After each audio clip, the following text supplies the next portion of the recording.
fans and drivers are a nostalgic bunch. We pine for the days of old and often wear our rose-tinted glasses whilst reminiscing about how racing used to be. While racing in the real world has no way of stopping progress, the beauty of sim racing means we can step back in time to truly get a glimpse at how motorsports must have been for the heroes of the past. Today, the majors will do just that as we get ready to watch the 1968 US Grand Prix. And you'll see it all live here on the Global Sim Racing channel and the iRacing Esports Network. Hi, I'm Joe Peak, and with me in the booth tonight is Adam Lindgren and Peter Mackay. Behind the scenes is our director, Sean Crackers Ambrose, and he's using cameras provided by Dougie Beard. Watkins Glen held this race for many years, and though the layout is only a close approximation of what these old F1 cars ran, it's close enough. Let's head to our track guide to see what the Glen holds in store.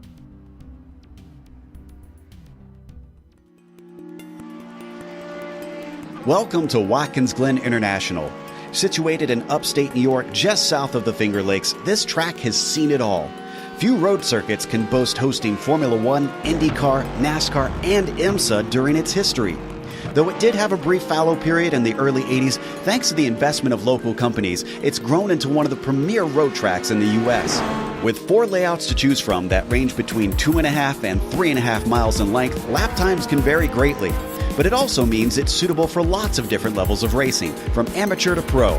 The one thing that stays consistent no matter which car and which layout you're using is that Watkins Glen means speed. Many of the straights are very long, and the majority of the corners are fast sweepers. Some of them include a surprising amount of banking as well. Combine that with the proximity of the barriers, and this historic circuit retains a very old-school feel. Drivers in lesser-powered cars can expect drafting battles, while higher-powered machinery will test the skill and bravery of their pilots. Some of the turns are visually iconic, such as the carousel and the S's. Others, like the inner loop, the chute, and turn 9, greatly challenge even the expertly skilled. And of course, we haven't even mentioned the drastic amount of elevation change drivers experience. Between its rich history and popularity among drivers, this track stays busy and seems likely to be that way for a long, long time.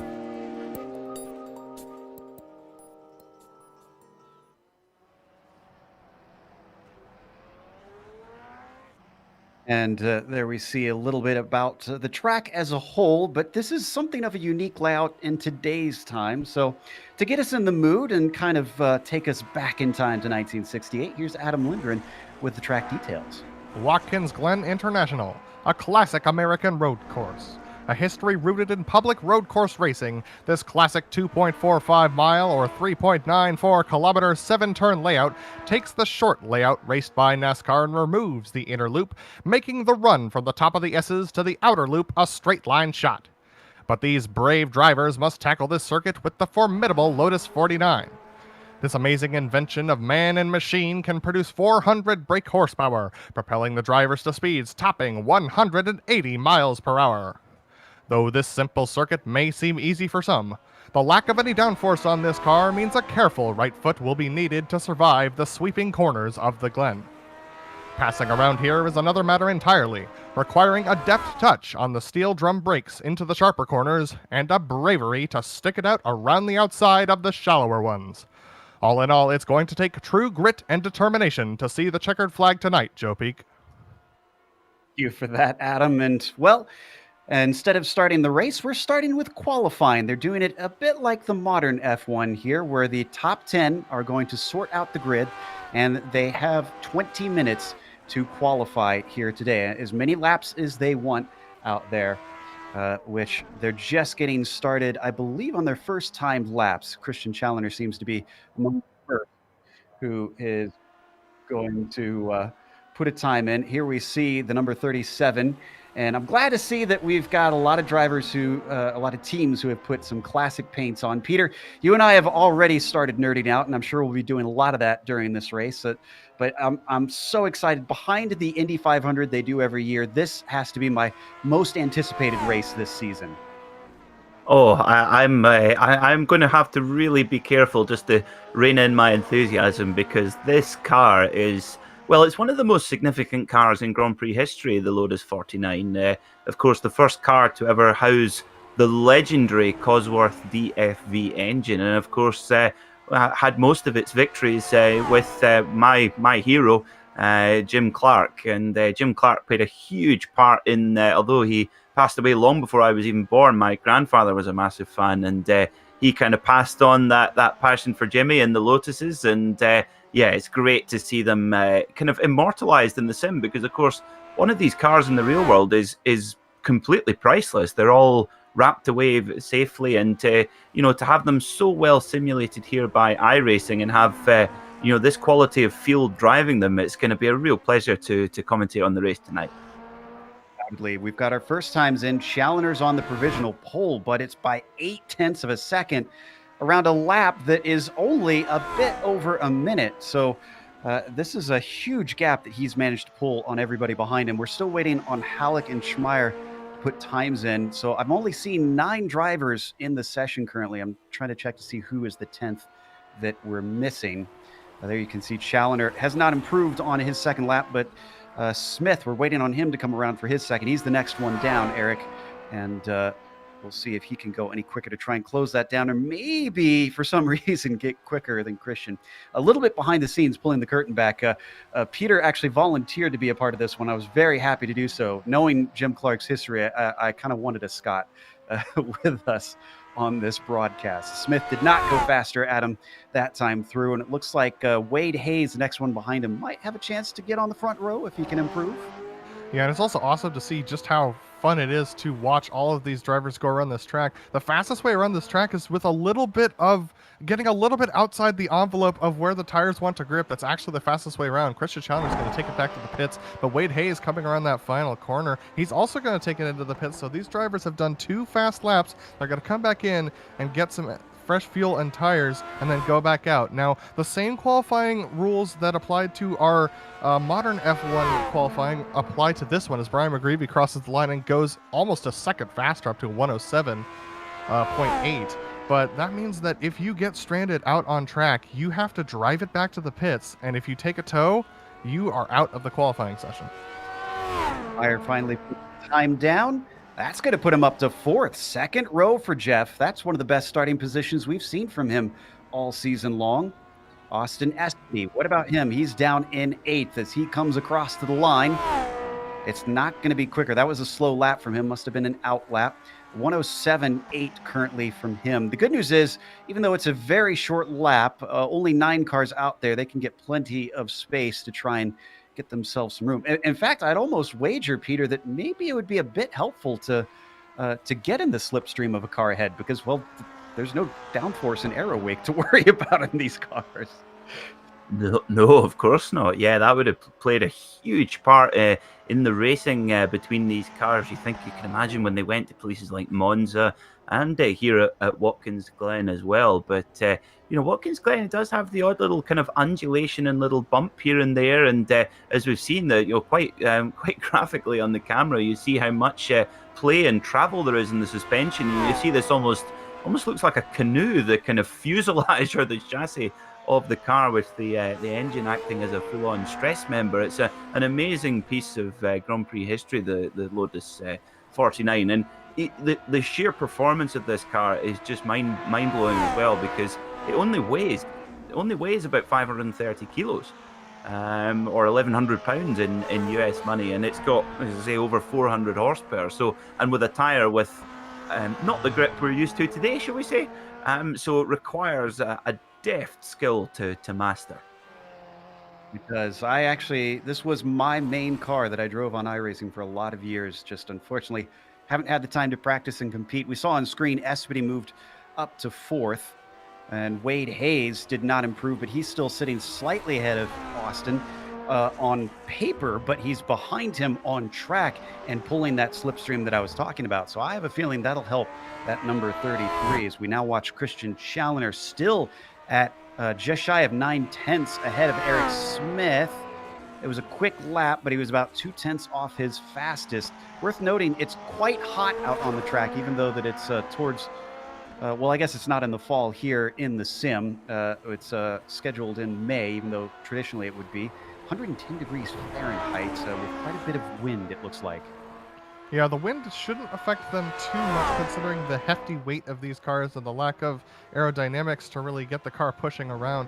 But it's that track temperature that is going to have these grooved radials really working very, very hard to try and get any grip down. It's a very hard compounded tire, which means that the tires can last the entire length of the race that we're coming up to, but it also means that it's really hard to get any grip down.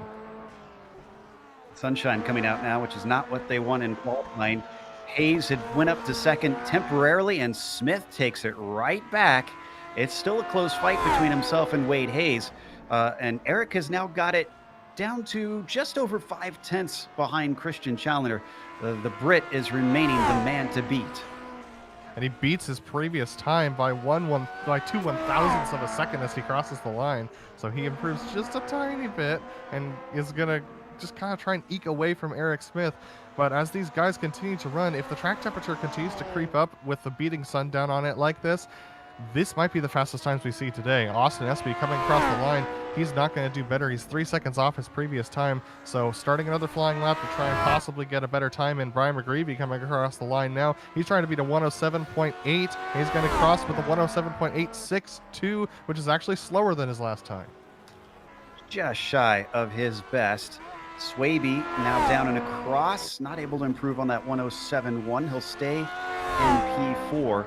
From my experience, both in covering and in racing these cars, the difference in temperature can affect how you want to set the car up. And often heard some of the fast drivers talking about having a hot setup and a cold setup ready to go.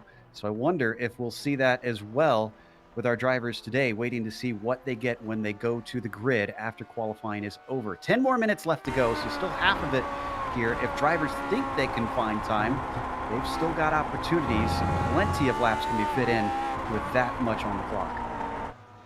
Yeah, you think 110 degrees Fahrenheit track temperature, that's really, really high. And of course, that's just going to make the track really, really greasy and slippy. And that's the last thing these cars need is a reduction in grip and adhesion, but all part of the art of mastering this car as well. And it's also, isn't it cool to see the helmets with the open face helmets with probably the opening iteration of the original iteration of a COVID mask with the goggles on there as well. And for me, the sight of a British Racing Green Lotus with a navy blue peaked cap, that's with, of course, leather gloves handmade in the borders of Scotland as well, don't forget.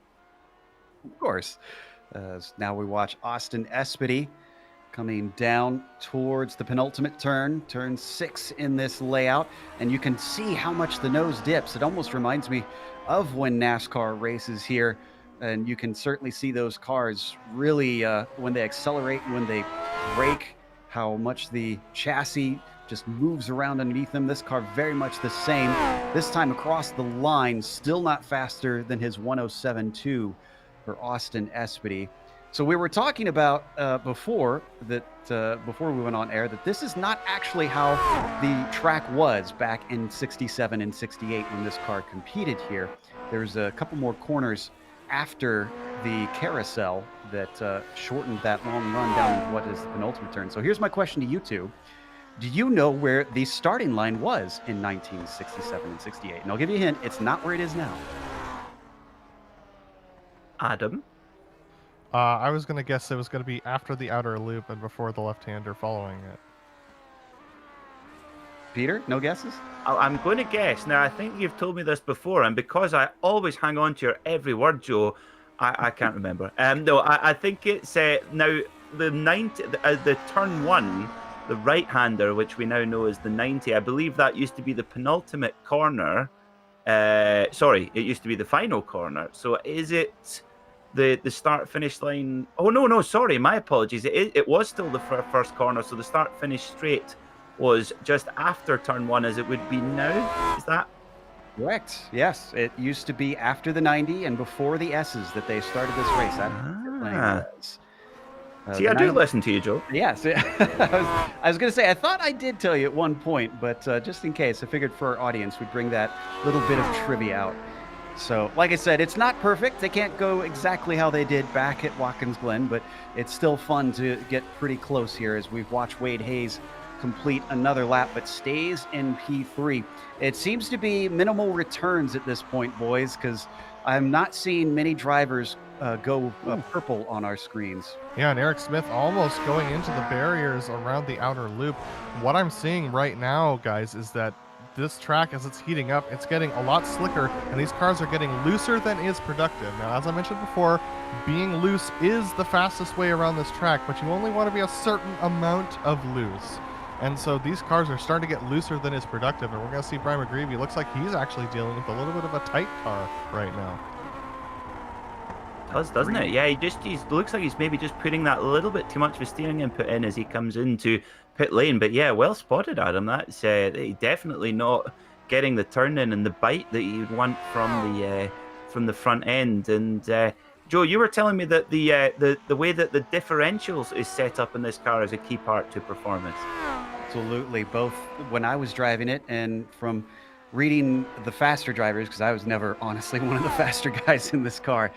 The differential really kind of affects how it accelerates off the corners and how it comes into the corners. So we saw a lot of sharing information and trying to tweak that to get it to how you want. Now, the cool thing is this is, compared to at least modern F1 cars, such a minimalist car. There's so little to it that it really is kind of, well, what's your driving style? And then set it up for that. You don't have to try and fit it to what the car wants. You fit it to what you want, and then drive it that way, at least to a degree, as we continue to ride on board a pole sitter here. Challenger seems to be pretty smooth with it. I have seen drivers in the past, Uwe Trangerade comes to mind, who really likes to get that rear end out and is okay with a loose car. Now, he eats up his tires that way, but he's figured out how to make it fat, and so has Christian Challenger, a 106.2. He just found the speed, and that might be on the last lap of his run. Another thing that I noticed has been really changing the pace on these cars is also the fuel load. As they get further on in the race and further on the qualifying sessions, they can drop tenths per lap, every single lap, depending on how low the fuel is.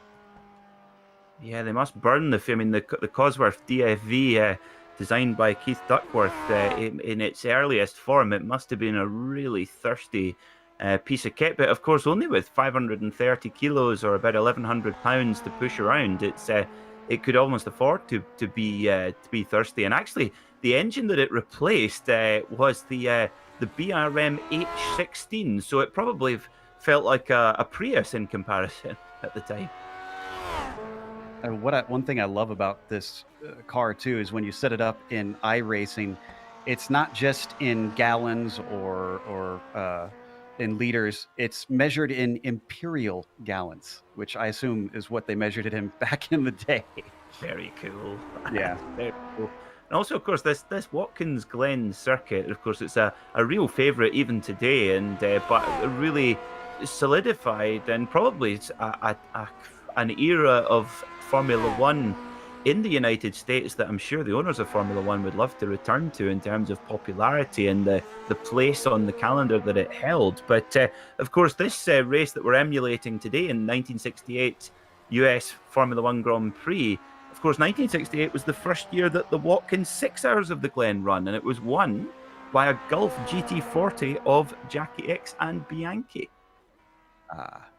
Not the Bianchi that people might be thinking of. This was the previous Bianchi. Yes. Oh, and it looks like Brian McGreevy actually got loose coming through the S's on the right-hander of the S's and made contact with the outside wall. He's had to take a tow, which will make him not eligible to complete any more laps in this session, unfortunately. Looks like Adam Halleck's also out of his machine, so multiple drivers having a little bit of trouble today. Worth noting that Eric Smith is also in pit lane. He can get back out to start one, but he's been in there a while. I think he is done and content with second place. I'm kind of watching Wade Hayes to see if he can have a shot at it. We saw Lyndon Swaby. He's not too far behind Wade.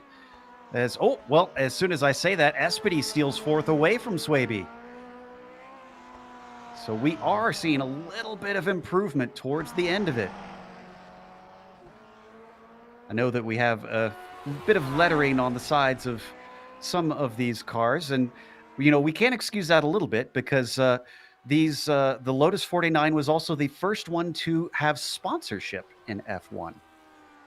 Oh, yeah, that was my best fact, Joe, and you've stolen it. Sorry.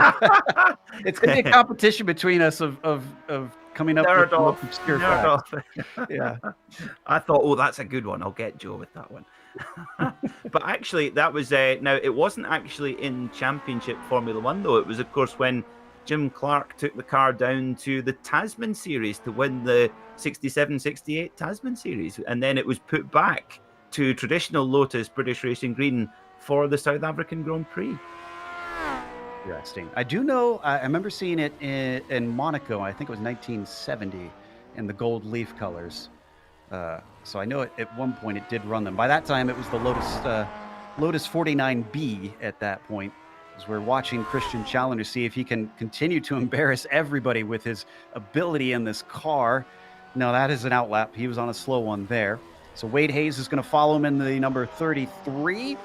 He has got 8 tenths to make up if he wants the pole, but only a tenth and a half for second. 106.9 is just half a tenth shy of Eric Smith. Now here's an interesting thing. Austin Espedy just took a pit stop. He's coming out to try and get one more lap in, but he's going to be hard-pressed to get around in time considering they're doing 106s. And he just came out of the pits at 104, so it's going to be hard for him to get on that last flying lap. So we're going to have to keep our eyes on that as Lyndon Swaby is going to come around to set another time and start his final flying lap as well. Yeah, I think it'll be just barely. So peg leg down and across. 107.3, definitely not quicker than his best. He'll stay in P5, trying to get back onto the second row to claim it from Espedy. Eric Smith also out there trying to get that final lap going. He just crossed the line as well. Christian Challenger is going to come across the line and start his final flying lap, but is this lap faster? Not quite. He's slower by 2 tenths. That would have tied his previous pole time before he set the new fastest one. So, Wade Hayes looks like he's loose and he's going to call it a day. Giving it up. Espedy is going to make it to the line in time. We saw Challenger still just booking it, trying to get more out of it. He knows he's got nothing to lose, really, except maybe that mental edge in trying to improve. As the checkered flag is now out, Kevin Hill's going to be the first to take it. If he does take it, as he's a little slow, he's going to head into pit lane, and he's not even going to take it into pit lane. He's just going to park it and say that he is done. Eric Smith next, the closest to maybe try and challenge Challenger for the pole position here today. As he comes out of the final corner, he's a little slow, and he's got damage, yeah. And it looks like Austin Espedy has also outbraked himself into the outer loop. So unfortunately, Austin looks like he's on a little bit of a slower lap. So he's not going to close that 1.5 tenths up to Wade Hayes. But Jeff Schmeier is only 1.7 behind Lyndon Swaby. So he might have an opportunity to jump himself up into the top 5. Espedy going to actually take the lap. We haven't seen anybody actually take the checkered flag. No, he's not. Schmeier is going to be the only one that actually goes by the wave checkers here today. And it's a 107.4. That's about a tenth off his best. He'll stay put in 6th place. That is it for our qualifying. Before we go to break, we do have a few points that we want to go over with the championship, because, of course, there is a championship involved here. So let's take a look at the drivers' standings real quick. Christian Challenger, as we mentioned, has been dominating this season, and he's got more than a win's worth over Travis Worling currently. Considering the pace he's showing today, it looks like he's not going to fall below that 1-win marker here after today, unless something dramatic happens. Steve Driscoll is close behind Worling and still challenging. Liam Quinn, a distant 4th, who is only got the tiniest of margins down to Brian Barnes. So Adam, what about the team's championship?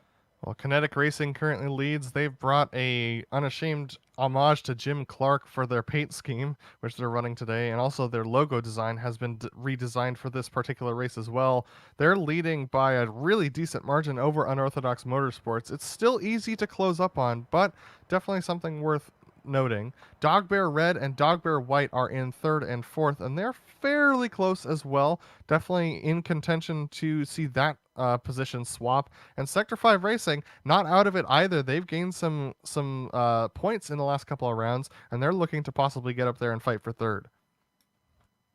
And we have the Legends points, which is for drivers who are over 55 here in the majors. Give them something to fight for. Peter, I know you haven't joined that club yet, but why don't you go through where we sit on those? Well, I certainly sport facial hair that would be suitable within that club, that's for sure. Brian Barnes leads at the moment on 3,046 points. Kevin Hill is just 318 points back, and Rob Gall 414 points back. Wayne Hutchison sits in fourth right now, and Brian McGreevy is in fifth for the Legends.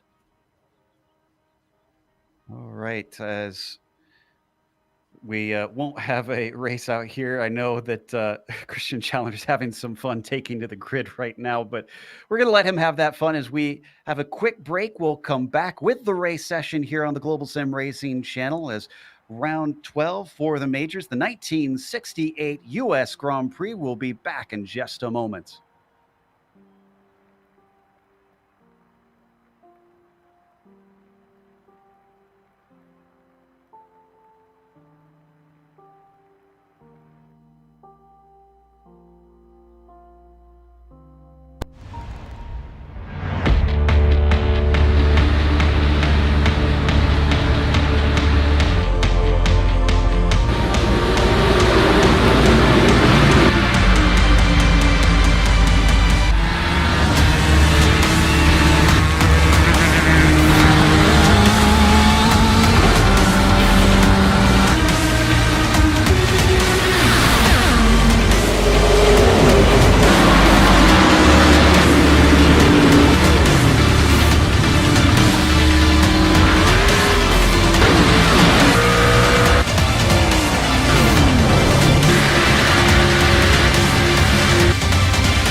Welcome back here to Watkins Glen. We're getting ready to watch the Majors 1968 U.S. Grand Prix. They're just in the warm-up session now. We've had qualifying, so we'll go over our grid soon enough. Before we get to that, we should probably educate our viewers on exactly what this race is going to be like. So, Adam, why don't you run down our race detail? Absolutely. This is round 12 of 14 of the regular season of the Majors series here. They're running the Lotus 49 here around Watkins Glen. It's going to be 108 laps today, and that may seem like a lot, but when they're doing laps at around, 117, 116, that's going to go by pretty quickly. They're going to be doing a standing start today, so it's going to be a very quick start for them. One spare car is available for these guys, so if they wreck this thing out or they get some significant damage, they can bring it in, jump out of that thing, jump into another one, and drive away. And they also have 26 incident cap. I don't see anybody reaching that, though, because when you touch the grass around here, things can get pretty bad. Yeah, it's very easy to have things go wrong in a hurry since these cars do not slow down very quickly. But we want to remind you, if you're looking to take advantage of GSRC's over 1 million global monthly impressions, from official series sponsorships to commercial placements, we have advertising options customizable to suit your company's needs. Follow the link in the description below to learn a little bit more.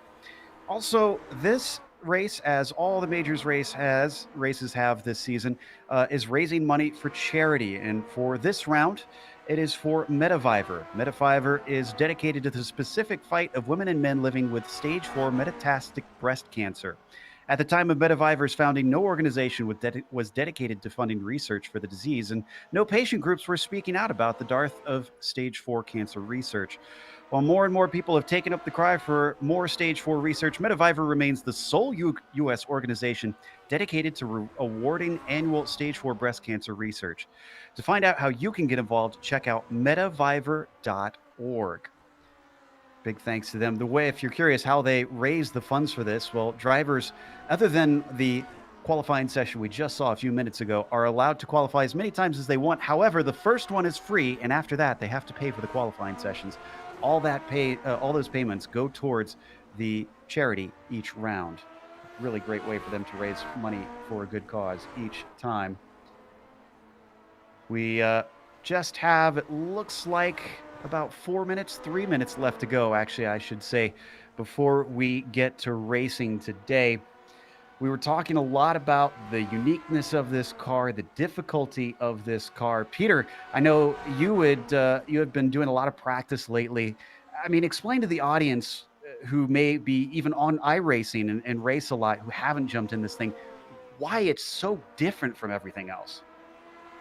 Well, hopefully it's better to ask me to be the non-expert, and then I'll hand back to you as the expert. Of course, a near winner at Virginia International Raceway in this very car, Joe, from my notes. But yes, it really took me by surprise. I have actually driven this car on another well-known simulator made in Italy, and it's actually it's amazing the difference in the handling even between that. But if you're used to the kind of more regular cars on the iRacing service and you hop into this thing, it is really quite a shock.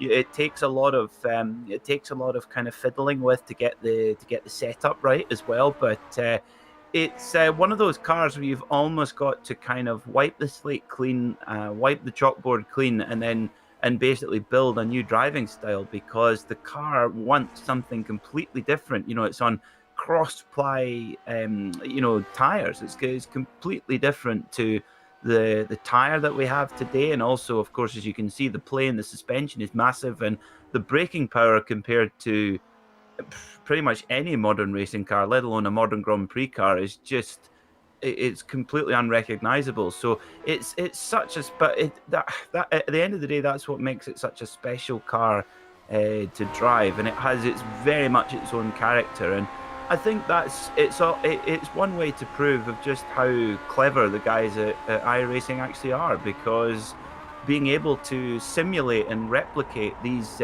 differences between all the cars they have on the service for average Joes like me is where you can easily tell the difference very quickly.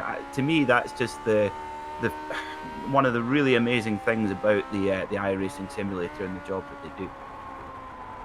And as we ride on board with Eric Smith, he's currently gone fastest in the warm-up. That's not going to be the fastest way, as he keeps it from wrecking there, going through the grass on the exit of the penultimate turn. I will say, other than that almost victory that I missed out on in VIR, I did take one win in my Lotus 49 career, and that was at Summit Point. It was many years ago at this point. but I still am able to say I've won at least one in all these years. It's not been able to be repeated since, but well, at least I've broke that duck and don't have to worry about it anymore. Christian Challoner goes up to second of the timing sheets, which is to be expected the way he's been so far today in this car. Interesting to note about him as well, he also hopped in it in an oval race that the Lotus 49 community held recently and absolutely wiped the field, considering he is a pro-level oval driver. So no big surprises there. With the warm-up session now over, our grid is set. Let's go through our starting order for today.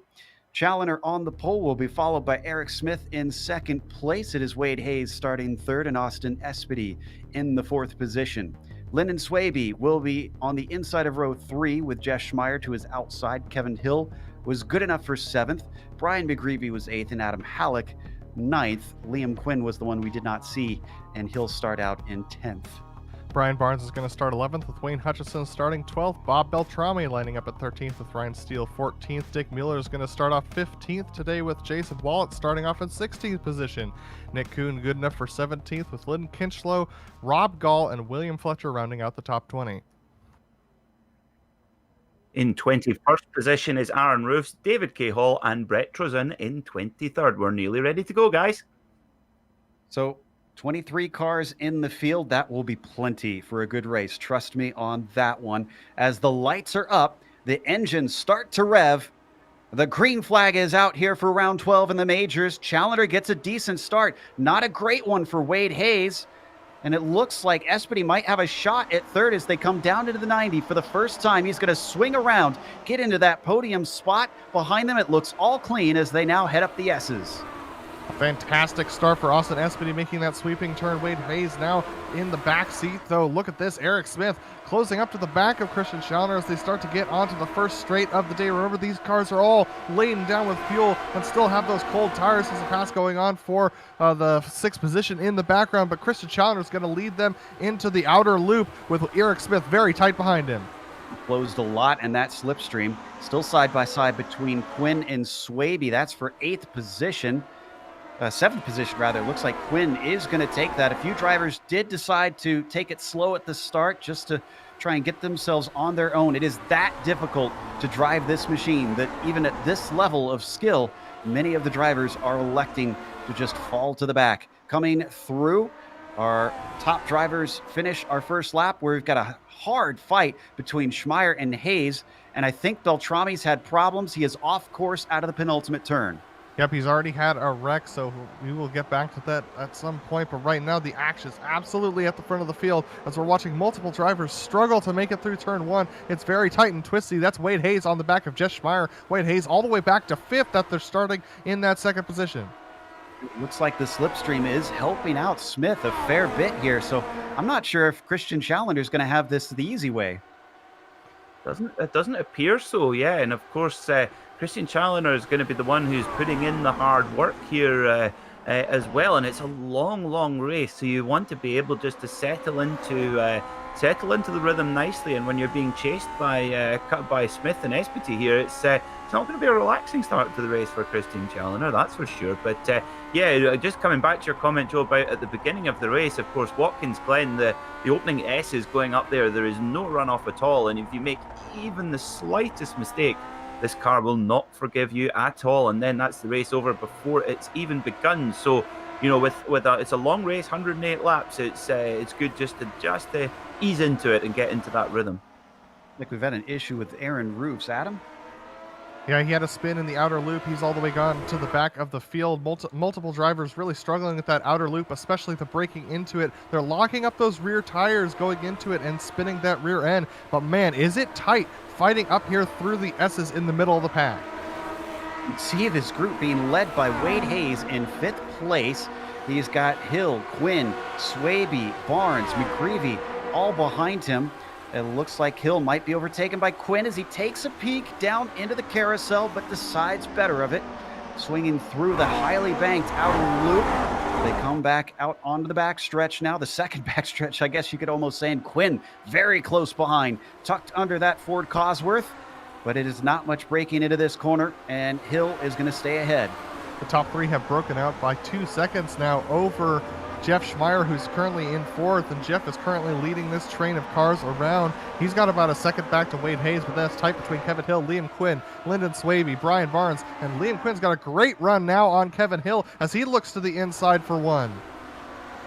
Be able to get the car side by side, but Hill is strong coming through the middle of the corner. He needs to be strong off the corner because now they head uphill through the S's. He will be able to shut down Quinn once more and stay ahead. He'll get the slipstream at the top of the hill. You talked about these S's. I can tell you still get wheel spin in fourth gear coming through this corner, and he's struggling to hold on to it as he once again gets the run, looks to the inside. Hill not defending, trying to hold on as they come up to the braking, down into the carousel one more time, and it's going to be side by side, Peter.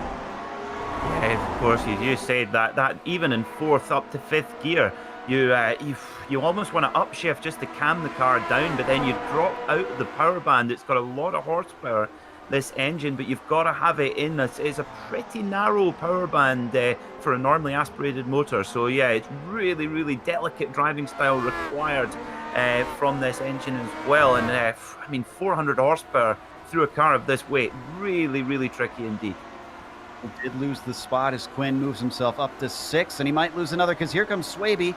The Kinetic driver is trying to see if he can get himself another position. They'll be side by side through the S's. That is going to be extremely hairy, and Hill decides better of it, backs out, and slots in the line.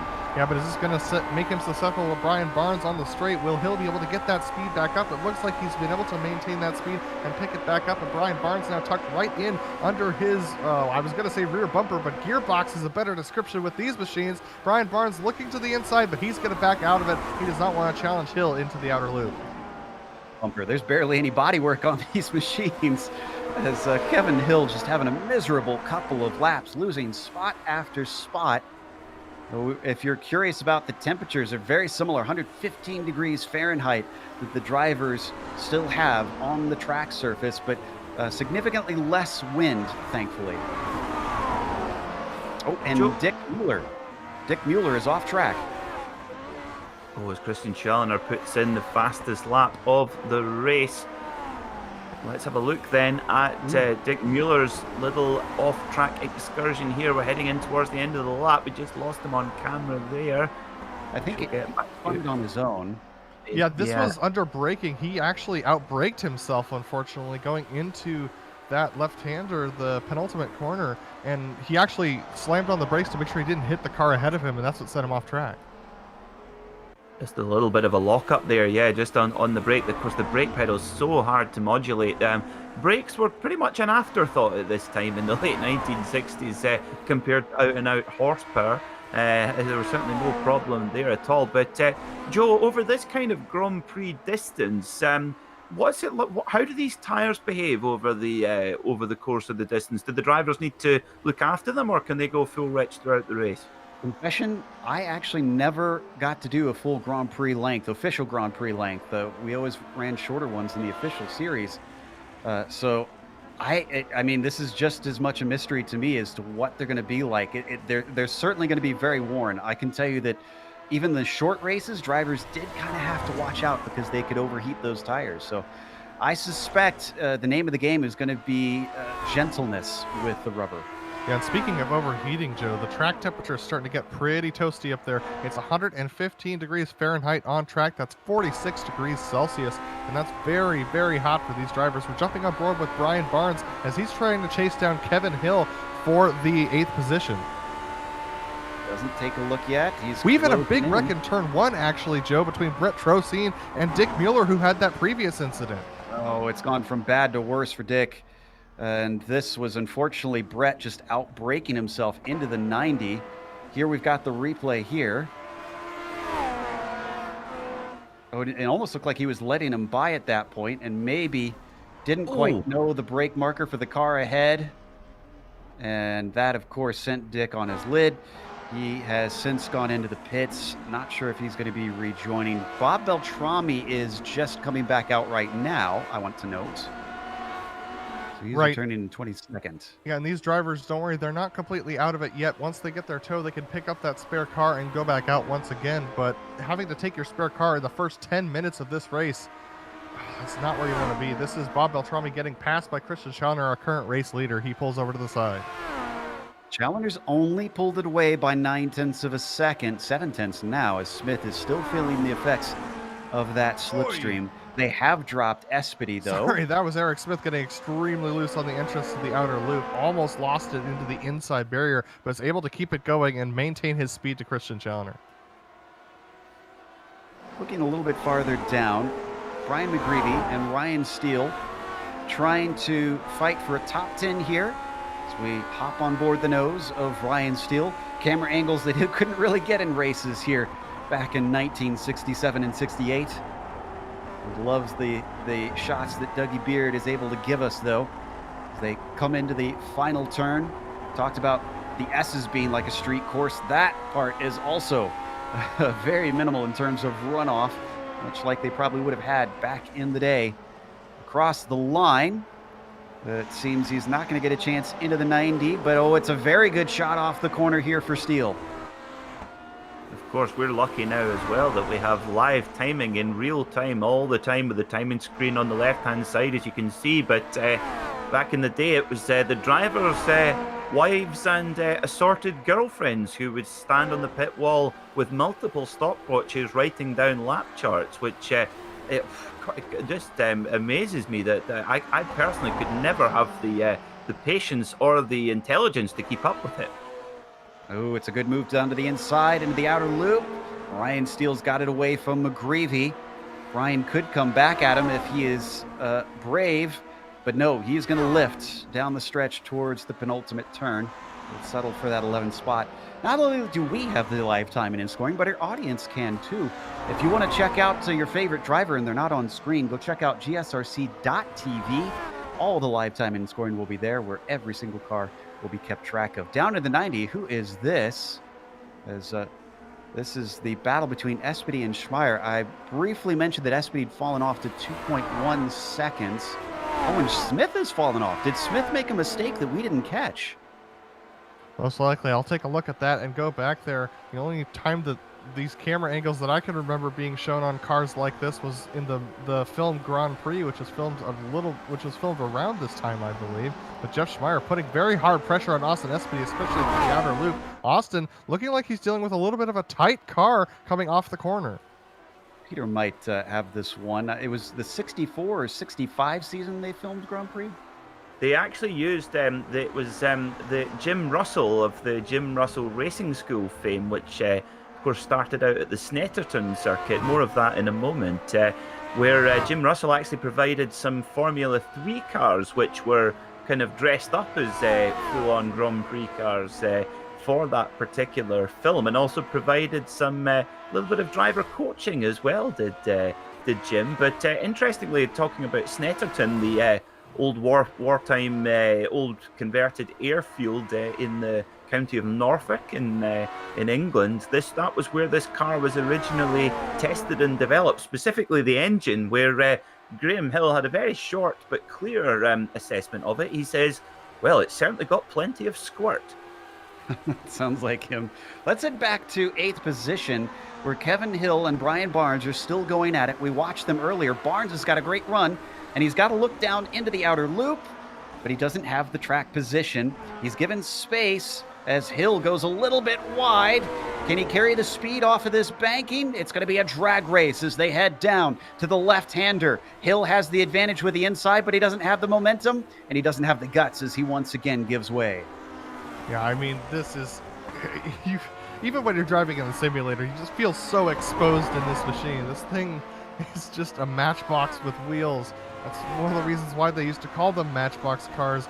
Not only were they located in a matchbox when you got them as toys, but also these things just felt like tinder boxes when you drove them. Kevin Hill feeling that pressure, feeling that risk that he's taking, and he also looks a little bit tight in that machine right now. I can report on Eric Smith and his time lost. That's on raw pace, Joe. No mistakes from the man right now.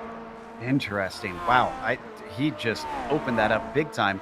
We got to go back to Espedy because I think he might have something for Schmeier. No, he backed out of it just as I mentioned it, coming into the carousel once more. Still close, though. We're going to hop on board now with Espedy, who started this race exactly where he sits now, P4, trying to improve to get himself onto the podium. You know, oh, as he goes wide through the penultimate turn, he catches it, keeps it out of the grass critically. But he's going to have to regain some of that ground that he lost. I can tell you, Adam, the openness of these cars spoiled me, because when I hopped into GT cars, it felt so claustrophobic, and I kept wanting to have better reference. I liked being able to see the tires and know exactly where I was placing them. Well, the funny thing is, Joe, is that I say the same thing about GTs going into the higher downforce LMP machines. It just feels so claustrophobic. So I can't imagine if you were someone who used to race the Lotus 49s a lot and then jumped into an LMP1 and tried to look around in there. I mean, the thing would probably just feel like you had blinders on the entire time. Austin Espedy with a decent run through the S's, but Jeff Schmeier got a better exit of the S's. Austin's not quite close enough to do anything through the outer loop, but he's carrying a lot of speed through. Jeff Schmeier outbrakes himself a little bit. Austin's going to try and take a look up the inside. He's been working on this for a while. Doesn't come across him immediately. Schmeier makes sure to stay off to the left. Oh, and it's good braking there for Austin Espedy. He's going to try it around the outside of the penultimate turn. It is not an easy move to do that, but he pulls it off. Oof, that took real trust in the grip of the tires there, of which there is not much. And yeah, the number 77 of Espedy moves into provisional podium spot, but you know, long race, you know, Schmeier in the number 30 machine, he can now take a little bit of a relax and just sit in the draft and watch, maybe do a little bit of studying, a bit of a scholar of Espedy's style, and find out which parts of the track he's strong and which parts of the track he is weak, and keep that information in hand for later on in the race. Oh, he's very good in a straight line, though. This has nothing to do with aero. He is just good off the corner, even takes a little bit of a peak, then decides better of it. You have to brake so incredibly early coming into the carousel. The braking distances in this car are shocking if you've never driven it before. Continues to follow right behind that bright green machine, but Schmeier's obviously not given up on spraying the champagne yet. Absolutely not. He's definitely putting the pressure on Austin. It's interesting to note, watching Christian Challoner's laps versus these guys' laps, and one of the things I've noticed is that these guys are very concerned, it seems like, about that rear end coming around when they go into the braking for the outer loop, whereas Christian Challoner will brake until he just has the practice down, where he'll brake until the rear end is at just the right point, and then he'll hit the gas and keep that rear end out around the outer loop in order to get the best speed through there. So it's just fascinating to watch the different lines for the different experienced drivers. Austin Espedy really struggling on the exit of the S's. Jeff Schmeier with a great run. Is he going to take the risk this time? No, he decides to stay behind. I'll tell you from experience that at least, maybe this is why I wasn't fast, but from how I learned, you kind of drive with the rear of, or steer with the rear of the car on this thing, which is why that diff is so important. Jeff is continuing to hound Espedy here for what is third place currently, and Espedy is going to be a little bit wide there. And we're going to jump over to P7 because Brian Barnes and Kevin Hill just made it past Lyndon Swaby, who made a mistake on the exit of the S's, and they just kind of drafted right by him. But this battle has been three cars deep for quite a while, and Lyndon Swaby looks like he's a little bit down on power, so maybe something happened to him a little bit earlier that's causing him an issue. He's falling off the back of these guys, but Brian Barnes and Kevin Hill still making it a tight fight there for that 7th position. Swaby's going to want to try and get those back. He took them quite a few laps ago. Now, the good news is we're still very early in this race. We're just past about a 10th of it. So a lot of racing left to go. But unlike modern Grand Prix racing, there are no expected pit stops. These things can be fueled up just like the modern ones. They don't do fuel stops, but the tires should be able to go to the end, as well as a mistake into the carousel. In the background, you can see Swaby going wide. Happy for modern Grand Prix Racing's development of paved runoff there. Yeah, you wouldn't get away with that in back in the day, back in 1968. So just see your London Swaby, just gets a little bit loose there and then a little bit tight, and then just trying to get the car to go back. And it's if you're used to a modern day single seater where you just look where you want to go and it's already there before you've even thought about it. Well, these cars, you kind of have to think about it, plan it, and then execute it, and then it might decide to do what you've asked it to do. Yeah, you talk about as we continue to watch this fight with Schmeier. Oh, he might get a good shot here. Espedy, we've seen very few drivers defend to the inside coming into the carousel, and Espedy certainly doesn't look to buck the trend. He's going to try and hold on the long way around, but I think Schmeier might have this, and indeed, a nice smooth move to get himself back into third. I was going to say, Peter, you mentioned how today they talk about looking far ahead just because of how quickly the car is going to get here. For these cars, you need to look far ahead because the car's not going to change where it's going anytime soon. Yeah, it's a bit like that. It's funny, although you never thought I would ever mention a Lotus 49 Grand Prix car and a NASCAR in the same breath. But of course, this is close to the layout that the NASCAR drivers will use, and NASCAR is kind of the same. It's not it doesn't slow down very quickly. It's certainly got plenty of power, just like this thing, but not so much grip on the road course as well. So it's a completely different style of driving. Speaking of, Christian Challoner is driving really, really hot pace. He qualified the 106.3. But he's now knocking out 1 minute 7.0s quite comfortably. And I wonder, if running at that pace, now he'll be running with full fuel on the car, which of course he wouldn't be in qualifying. I mean, that indicates to me that he is really pushing hard, given the weight that he's got on board with all the fuel. Absolutely, and I'm not surprised to see he's able to hold a pretty impressive pace. As a mistake from Schmeier is going to open the door. We saw a move attempted into the carousel, didn't come off for Espedy. He's to the inside as they drag race down into the 90s. Steep downhill braking zone, not easy in these cars. And it looks like he's going to be able to get it away, but Schmeier will get a shot up the backstretch. Yeah, and Schmeier's been super fast up the backstretch. We've seen it multiple laps, but the question is he going to take that opportunity this time around? He might have some hot tires from trying to defend from Austin, but Austin once again struggling with the exit of the S's. That thing just wants to snap around on him, and here comes Jeff with a run, and he's going to back out of it early. He does not want to challenge once again into the outer loop. Nope, he'll bide his time. He sits and waits.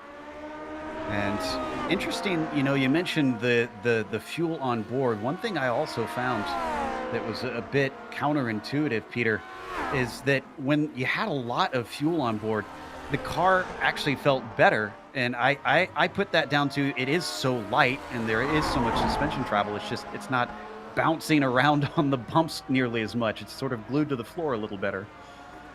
Yeah, that is very true. Yes, it's just keeps it that little bit more stable. Of course, the trade-off is that it won't be as maneuverable. That's always the kind of trade-off on setup anyway, isn't it? You want to have really kind of sort of cumbersome, stable car, or one that's really kind of on a knife edge but very maneuverable. Certainly, go on. You spotted something, Adam? Nick Kuhn has been off in the gravel trap right before the final corner, so he's definitely had a moment going into the penultimate corner in the braking zone. He did. He spun off on his own. We've got a replay of it.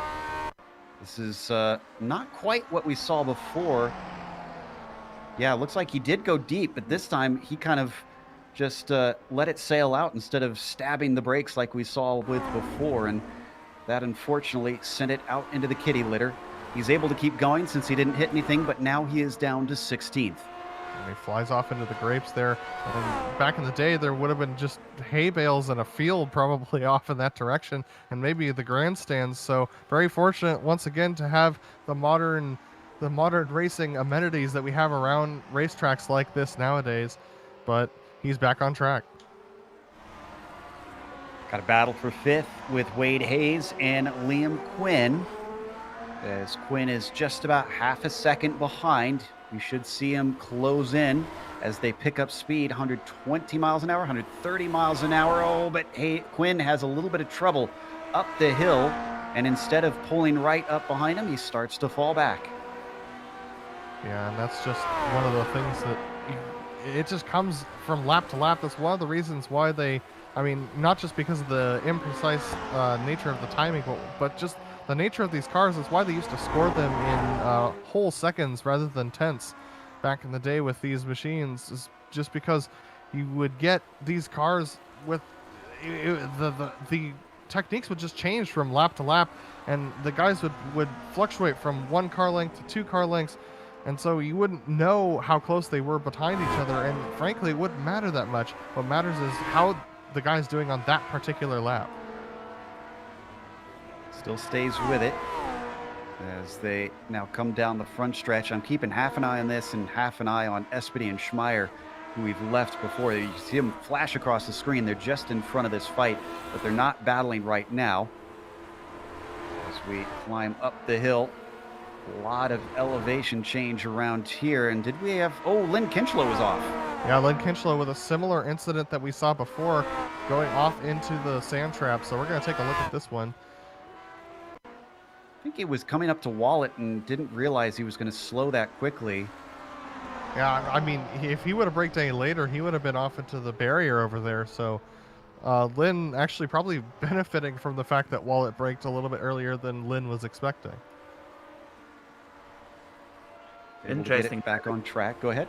Sorry, Joe. The interesting now, if we look at our time screens, it's not going to be long before Christian Challoner comes across lap traffic as he sets another fast lap of the race, and his consistency is just exceptional. He's very, very rarely more than a tenth or two apart from the previous lap, which indicates indicates just how comfortable he is at the wheel of the car. But of course that will change. He has to make his way through the traffic. You know, he's going to come across the guys in sort of 16th, 17th, 18th place right now, and we're only at about quarter distance in this race, so that's going to be a challenge that Christian's going to have to just take carefully, because he does have obviously plenty of pace in hand, so he does have that little bit of a luxury on the other hand, where he can afford to be that little bit more patient making his way around the lap traffic. Yeah, Joe, I've been noticing something. Austin Espedy has been making more mistakes every lap. Jeff Schmeier's pressure is definitely starting to get to him. Certainly seems to be the case. Coming into this corner last time through. Oh, and it's another mistake. This time he's closer, but he can't take advantage as Schmeier has to check up big time. That's twice in a row that Espedy has failed to correctly maneuver through turn 6. Yeah, this is going to be intense. I mean, Jeff Schmeier, I love it when you can see the drivers smell blood in the water, because you can tell that they know exactly where they're going to attack. Wow, Austin Espedy extremely loose on the brakes into turn 1 on the downhill. And here we come up to another sector where Austin seems to struggle, which is the exit here of the S's. Let's see, on this right-hander, he tends to get pretty loose, and once again, he drifts out just a little bit wide. Jeff Schmeier with a great run, but Aaron Roofs is going to be on the right side. That's a lapped machine. As he goes by, Jeff Schmeier's going to pull out and look to the inside corner, but Austin Espedy's going to try and carry the brakes into the outer loop and is going to manage to hold it. Great defense from the number 77. Great heads up from Roofs in the 426 to pull out of the way just as he saw that battle coming along. Okay, Espedy gets a third try. Can he make it into the corner this time? That's looking a little bit smoother. There we go. That is the way that we've been wanting to see from the 77. Now, granted, Schmeier is still close behind. That job one is done. Now he's got six other corners that he's got to get correct and try and pull away from Schmeier, who's blinking on my screen. And actually, right behind them, Liam Quinn and Wade Hayes very tight together. They were almost side by side there as they went through one. As we jump on board with Wade Hayes looking back, I mean, that engine just looks so gorgeous. All there exposed to the air and everything, but Liam Quinn has been putting pressure on Wade Hayes the last couple of laps, and Wade starting to blanch a little bit. You can see how loose he's getting on the exit of the S's. He's going to actually stay to the right-hand side and try and get a better line through the outer loop. Liam Quinn's going to have to be really brave on the brakes to try and make it around the outside here. Wade Hayes holding him off well. That outside line seems to be the desired place to be, but Wade Hayes with a good defense down on the inside for once. As they come down towards turn 6, Liam Quinn going to brake a little bit early, just giving himself space. Oh, Wayne Hutchinson has wrecked out in the S's. He's upside down, and he's just taking a pit. This was a big, big incident. This would have been, Wade would have been in the hospital after this one. Oh, yeah, I think he touched the grass on the inside. Oh, now who was that going by? That just Adam missed. Halleck. Oof. So Adam Halleck breathing a sigh of relief. Unfortunately, there's very few small accidents in these cars with how fast they get going. I always see a lot of people as, let's head back to Wade Hayes. Oh, as he was under attack from Quinn, but Quinn had a bobble coming through the S's himself, and he falls behind a little bit. He was right up underneath him. Not sure what happened there. Yeah, you can see. Sorry, go on, Adam. Yeah, Liam Quinn just got a little bit loose coming through the crest. There's a little bit of a crest in the middle of the S's, and going over that crest, the car got a little bit loose and continued heading left, and so that's what caused him the issue. Looks like he's got a little bit of hot tires now as he went a little bit wide on the exit of the outer loop as well. There's going to be a couple laps to cool those things down. We hear people talk about, oh, these cars feel slow, which I completely disagree. Right here through this corner, minimum speed was 85 miles an hour. That is not slow, especially through that corner. It's just, you look here, coming down to the first corner, he gets up to 160 from that 180, and that's with no wings on the car. If anything, Peter, I've always tried to tell people, it's not that the car is slow, it's just that the corners feel slow comparatively to what you do on the straight. I would completely agree that they couldn't be more wrong if they tried. This is not a slow car. It's just by any yardstick you want to choose. I mean, just on pure statistics, the power to weight of these things. You can imagine what this must have been like in 1967. It must have been like a spaceship. 400 horsepower, which you think, oh, so what? An Audi RS3 has 400 horsepower. Yeah, but an Audi RS3 weighs 3 times what this thing does.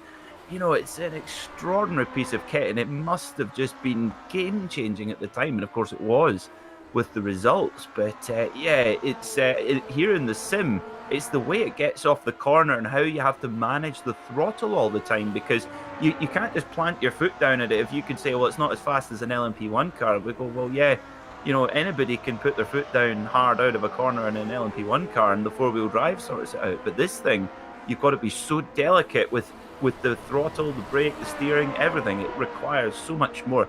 Frankly, it requires more skill, in my opinion. I would agree. It is among the more difficult cars to master here on the service, despite its simplicity. As we watch this fight, so we saw a glimpse of Schmeier once again closing in on Espedy. Let's take a look at that one. It's within 0.2 of a second. Oh, and this is a good run from Schmeier as we hop onto the gearbox. Looking back from Espedy, still it seemed very few people brave enough to attempt to pass into the penultimate turn. We see Christian Challenger continuing to set fastest laps. For those who haven't been looking over at the left side of the screen, he is now up to 9 seconds ahead of Eric Smith. And taking a look at how Jeff Schmeier is attacking Austin Espedy, he's kind of waiting for Austin to make a mistake. Back then, in this style of racing, you would not wait for Austin to make a mistake. You'd get up alongside him every opportunity you could and try and force him into braking late. Try and force him into making a move or positioning his car in a way that's going to be unadvantageous for him coming out of the corner. And that's exactly what Jeff is going to need to do to move Austin, because I've raced with Austin before. The man is a stout driver. He's not going to bend for anything. Wade Hayes managed to finally overtake Liam Quinn. No, excuse me, it wasn't an overtake. It was a defense. Quinn was side by side. Oh, and they're going to be side by side again here on screen. Down into the outer loop. That is Quinn to the outside, carrying the momentum. Nicely done. And he is going to get by Wade Hayes. And while we were watching that, Austin Espedy just held off another attack from Jeff Schmeier. Jeff actually went to the outside of Austin coming through this penultimate corner. So a similar looking a battle between those two as well, but the difference being Austin held the position, but Liam is now free and clear. Well, I won't say free and clear quite yet. Let's see how Wade tackles this as they go towards one. They're starting to come upon more and more traffic. Our battle in front of them just went by Brett Trocine. And coming out of the 90, Quinn ahead of Hayes. Let's see if Hayes in the 33 tries to come back at him. You can see coming up over the crest as the car gets a little bit light, and then it swings back to the right towards the highest point on the track, but Hayes falls away from him, and he's not going to get the shot here. Interesting to see the draft is having a small effect, but I must be honest, I expect that a little bit more from the draft. Will that? Do you think, guys, that'll come down to the setup with the gearing, etc.? Some drivers perhaps going for slightly longer gearing or shorter. Yeah, I think some of it can be towards the gearing because you can do a lot to tweak them in this car. Some of it is just it takes a while for them to really feel the effects of it, as it has a very small imprint. It's not that aerodynamically great of a car, but it still is very thin. So if anything, I think what we're seeing is it's causing them to kind of be stuck in these battles. It's very difficult to drop someone, even though it's also tough to pass them here, Peter.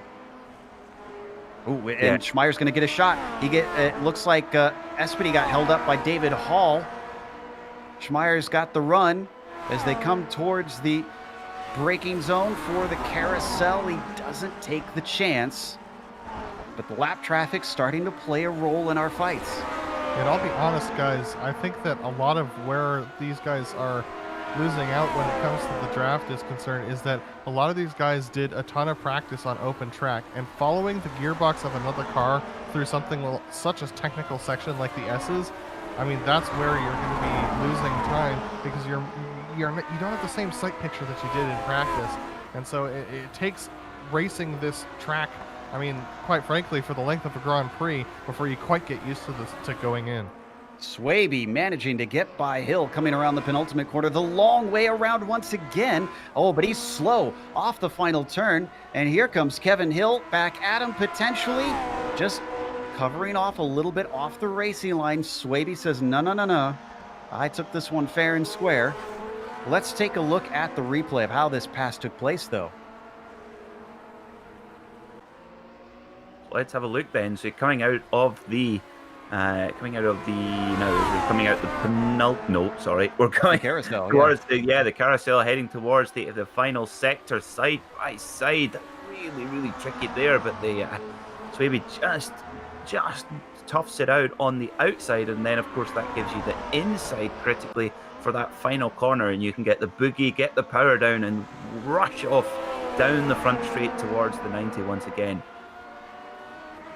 We come back live. Swaby, Hill, and that is Beltrami, who is a lapped car, so he's not involved in it. Swing their way through the penultimate turn. Getting ever closer to the halfway mark. We're about just almost to the third marker for this event. I have to imagine that there's going to be some very tired drivers after this as well, Adam. I feel like those who aren't familiar with the Lotus 49 don't realize how mentally and physically taxing it is to drive in the sim. Yeah, I really don't envy those drivers with direct drive wheels at this point, because they're really going to be exhausted after this one. This car is one of the most physical to drive. It's one of the reasons why I love it so much. It's just so much fun to drive. It's so much fun to wheel this thing around. One of my favorite places to take this car is Sebring, just for the punishment of it. It wakes you up in the morning sometimes. But man, watching these guys battle this thing around Watkins Glen and its gently sloped corners, I mean, it's just awesome to see these guys do this. So, I say next season they should take this car to the Nürburgring, but that's just me. Yeah, as Wade Hayes is going to get a good chance on Liam Quinn down into the 90. Oh, he doesn't even take a look, though. I think he's maybe setting himself up for here. Can he manage to hold on up through the S's? More traffic in front of him. David Hall, who interrupted the battle before between Espedy and Schmeier. They won't catch him in the S's, so hopefully it shouldn't be a problem in that portion of the track. Up at the top of the hill, no. Wade Hayes, who looked oh so close, just isn't there. Yeah, and the reason why he was tucked up so close behind Liam Quinn that lap is that the previous lap, Liam Quinn outbraked himself into turn 1. So Wade was trying to pressure him to do that once again. Didn't happen, but now David Hall on the exit for Liam Quinn. Wade Hayes couldn't maintain that speed through the outer loop. I think he just lost the edge of grip that you're looking for, and he falls back a little bit. Still looking on Liam Quinn, who made the pass on him earlier, but he's definitely not going to let him go into the distance. Credit to the drivers. We still have all 23 starters running on the track. Granted, we are down to, I believe, 14 on the lead lap, with Christian Challenger getting ready to take that P14 as Wallet is going to be overtaken. Yeah, there it is right there as the 37 makes it now only 13 cars on the lead lap. Nick Kuhn is next up the road for him, but he's actually dealing with this lap traffic quite well as he's continued to extend it over Eric Smith to now 10.3 seconds behind him. Yeah, and Christian running that Jim Clark inspired paint job with very retro styling on that machine. They've also redone the logo to look a little bit more like it was at the time, and that's on the left and right sides of the machine. So just a great job by the Kinetic team to really try and bring us back to the 60s. It looks beautiful there as he comes up the hill once more. 37 has had control since the drop of the green. He's only been hassled a little bit when Smith was in the slipstream, but ever since he dropped him, it has been bye-bye everybody. Espedy still holding on to third. He's been in quite a battle with Jeff Schmeier and is finally actually pulled away. Just an update there. So it looks like Espedy seems to have shaken the challenge from the number 30. Only one slight improvement they could have made to that Jim Clark tribute paint scheme. They should have put the number 21. Well, they could have put the number 21 if they wanted to do it in the Belgian Grand Prix spec, or number 3 for the Nürburgring spec, as we see now. Is that Challenger coming in? No, that's Adam Halleck who went around. He went around in the penultimate corner. We're going to take a look at this replay. This was, once again, under braking. He just gets a little bit loose coming through the corner and spins it around. This one, unfortunately, was on track, so a couple of drivers had to avoid him, including Christian Challenger in the final corner once he got going once again. That would have been why it was on a slightly strange line. And, of course, this is what Christian really has to... This is a constant risk for him, and he's always got to have his wits about him. Obviously, he's lapping so comfortably and just really in the groove when he's in clean air, but this is now going to be pretty much a constant challenge for him to get his way through lap traffic almost pretty much throughout the rest of the race. And I guess in a way that's almost just gives him a little bit of a kind of a bit of that kind of carrot on a stick mentality, when he's like, okay, next lap car, get past them safely and cleanly, and then the next one and the next one, then before you know it, you win the Grand Prix just like that. Easy as pie. Yeah, just that simple, right? Easy as that. Yeah, thankfully he was able to get by Halleck cleanly. That turn 6 has been Calamity Corner this race, which surprises me a little bit. I remember it being somewhat challenging in this car, but other than what we've seen with a driver overshooting the carousel and the big wreck that we had in the S's, it's been the only spot where really we've had drivers off. I mean, to be honest, Joe, yeah, I mean, turn 7 is... turn 6 and turn 7 are like the most challenging corners on this track, in my opinion, in any machine. And so to see the guys struggling with those corners here in these Lotus 49 doesn't surprise me that much, especially considering the fact that there's paved runoff around the carousel, which is where we've seen a couple of other people have some moments. Not any big incidents, but just some moments. And that would be the other place I'd expect to see trouble. So there's paved runoff in the two places where I'd expect people to go off. And then there's also the S's where we've seen a couple of people have problems, and then 6 and 7. Right now we're watching Liam Quinn on screen. The 24 leads the 33. Hayes is pulling up very, very quickly. He doesn't poke his nose out. He's going to stay in line. Let's see what he does coming off the carousel. As both of them struggle to get the power down, but Quinn a little bit wider off the turn than Hayes, and it shows in his momentum. Interesting to talk about Calamity Corner. As you see here, it's really interesting camber there, just cambered on the inside, but the car just doesn't really quite like it. But interestingly, we haven't seen as many issues at the S's as we perhaps might normally see. And Joe, of course, we've called a lot of races at the Glen here together, and every time you see two cars going side by side through the S's, you go, oh, here comes a crash, and most of the time there is. But I just get the feeling that the drivers have quite a kind of knowing respect for these cars, that is something they definitely will not even consider to go side by side through the S's in this car. It's funny that you mentioned that, because my experience in the Lotus 49 community has been pretty much that the difficulty of the cars kind of causes everybody to drive almost like they did back in 1967 and 68. It's you understand that everybody, well, your lives aren't on the line here in the sim, but your race is on the line, and if you make a dumb move, then you're both probably going to be out quickly. So everybody kind of gives a little leeway, a little bit of respect to knowing that we're all having a difficult time just keeping these things on the road, let alone trying to race each other. These two racing each other quite well, and they have been all race long, as Wade Hayes gets right underneath Liam Quinn into the final turn, but then struggles off corner exit. Yeah, Wade Hayes definitely putting pressure on Liam Quinn. Once again, Liam got past Wade Hayes, but just has not been able to run away from him. Wade's actually looking definitely a little bit better now that he's been tucked in behind Liam Quinn for a little bit. The draft definitely helping out a little bit, but Wade Hayes seems to be wearing a little bit less on his tires. I think he took your suggestion, Peter, and he's been studying up on Liam Quinn. It's always good just to get that little bit of a thesis. You just look at the lines they're taking, and it's amazing what you can learn sometimes. You follow somebody through a corner, and then you're like, oh, that's the line. Oh, that's where you're supposed to go. Okay, I'll put that one in my notes. And it's amazing how, to be honest, the car behind always has a little bit of the easier time, especially in a long race like this. And this is where you can sort of get into, you don't have to quite brake as late. But tried it there, and it nearly ended up in tears, of course. Yeah, Wade Hayes sent it in a little bit deep. It sounds like we've had more problems with Hall as well. Yeah, David Hall unfortunately outbraked himself into the outer loop as well, so he's now gone back. He's lost 18th position to Bob Beltrami, who's recovering from his own incident earlier on in the race. So David Hall back down to 19th. Sorry, Peter, I kind of butted in on your point. Go ahead. I've forgotten what I was saying anyway.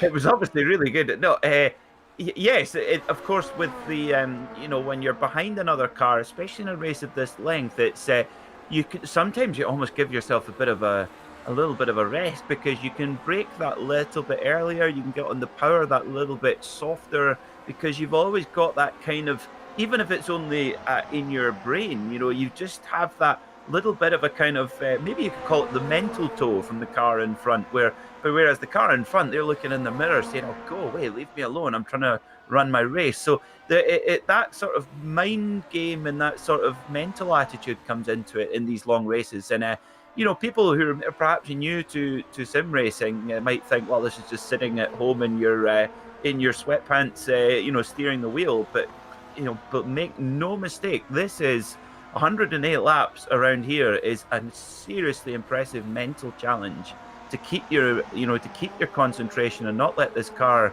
get away from you at any point. And right now our race leader, Christian Challoner, the pace that he's cracking out on a consistent basis is exceptional. And I was actually about to talk about that. He's still putting in 106s, whereas second place Eric Smith has yet to put in a 106 in this race. Eric Smith's fastest lap is a 107.113. So as we watch Christian Challoner go around Brian McGreevy and put the 11th place machine a lap down, I mean, Christian Challoner's pace around this is unparalleled right now. And he just puts in the fastest lap of the race while we're talking about it, a 106.713. My goodness.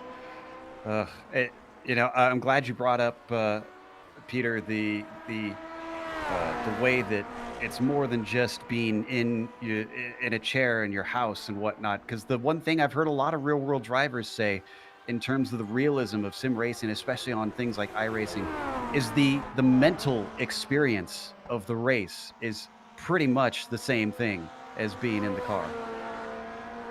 Indeed, and it's funnily enough, I was at my local track here in Scotland at Knockhill Racing Circuit. Big shout out to those guys, and I was there commentating on a motorcycle racing meeting last weekend, and it's interesting talking to guys that have been involved in club level motorsport. Of course, they do have at the local circuit, they have two big British Championship events, but really the bread and butter, if you like, is the regular club events for both cars and motorcycles. But for me, I think, club level motorsport, sim racing is a huge part of that, a major, major part of that, not in future, right now.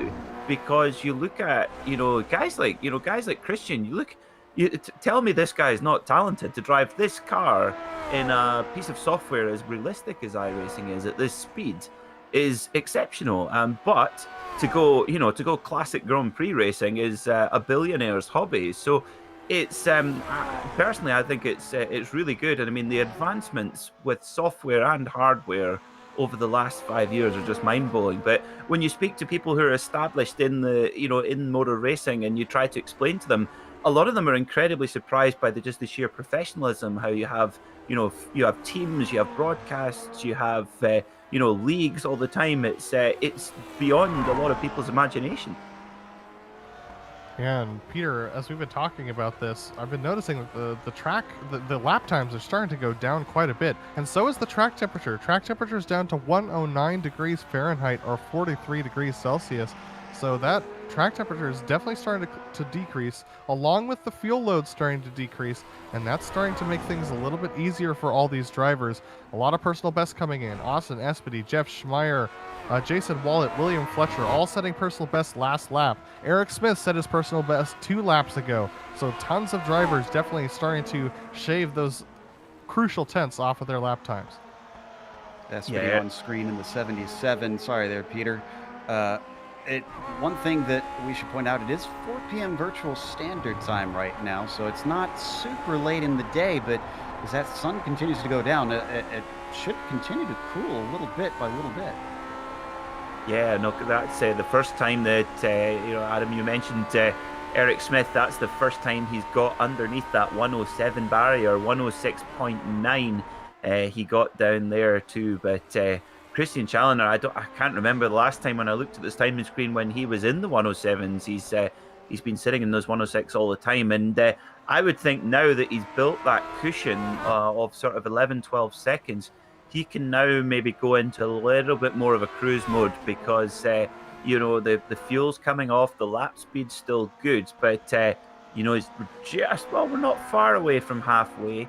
But that's a long time for the tires to go. So he's probably, not making sure he's not sliding too much and just driving smooth. But, if you think about the drivers of the day, the guys that had so much success in this car, Jim Clark, he won the Mexican, the British, the Dutch, and the US Grand Prix in this car in its first season. And, Graham Hill obviously won the championship the following year. But you look at the way that they drove a car, particularly Jim Clark, and Jim Clark passed on that style to Sir Jackie Stewart. They look like they're driving down to get a pint of milk from the shops. I mean, so super smooth. But I guess that's just the type of driving style that these cars demanded. Well, let's go to Wade Hayes. We got a little bit of a battle, and he's going to be overtaken by Liam Quinn. So Quinn comes into 5th. Now, that had swapped around before, apparently. We've got a replay. Let's see. I couldn't find this. Yeah, this was in turn 1 about 3 laps ago where that happened. And this is the... this is the one right now, I think. Yeah, this is the one that just happened that we're looking at. Liam Quinn lost that position to Wade Hayes by outbraking himself into the 90.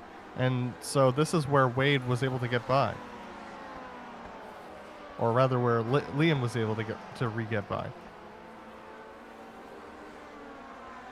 And looking around the outside, wow, great racing between these pair. Again, it is not easy to go side by side in these cars, and muscles around the outside to retain it. As we come back live, Quinn still leads Hayes. Oh, and did Halleck have another problem? Halleck seemed to be off course there.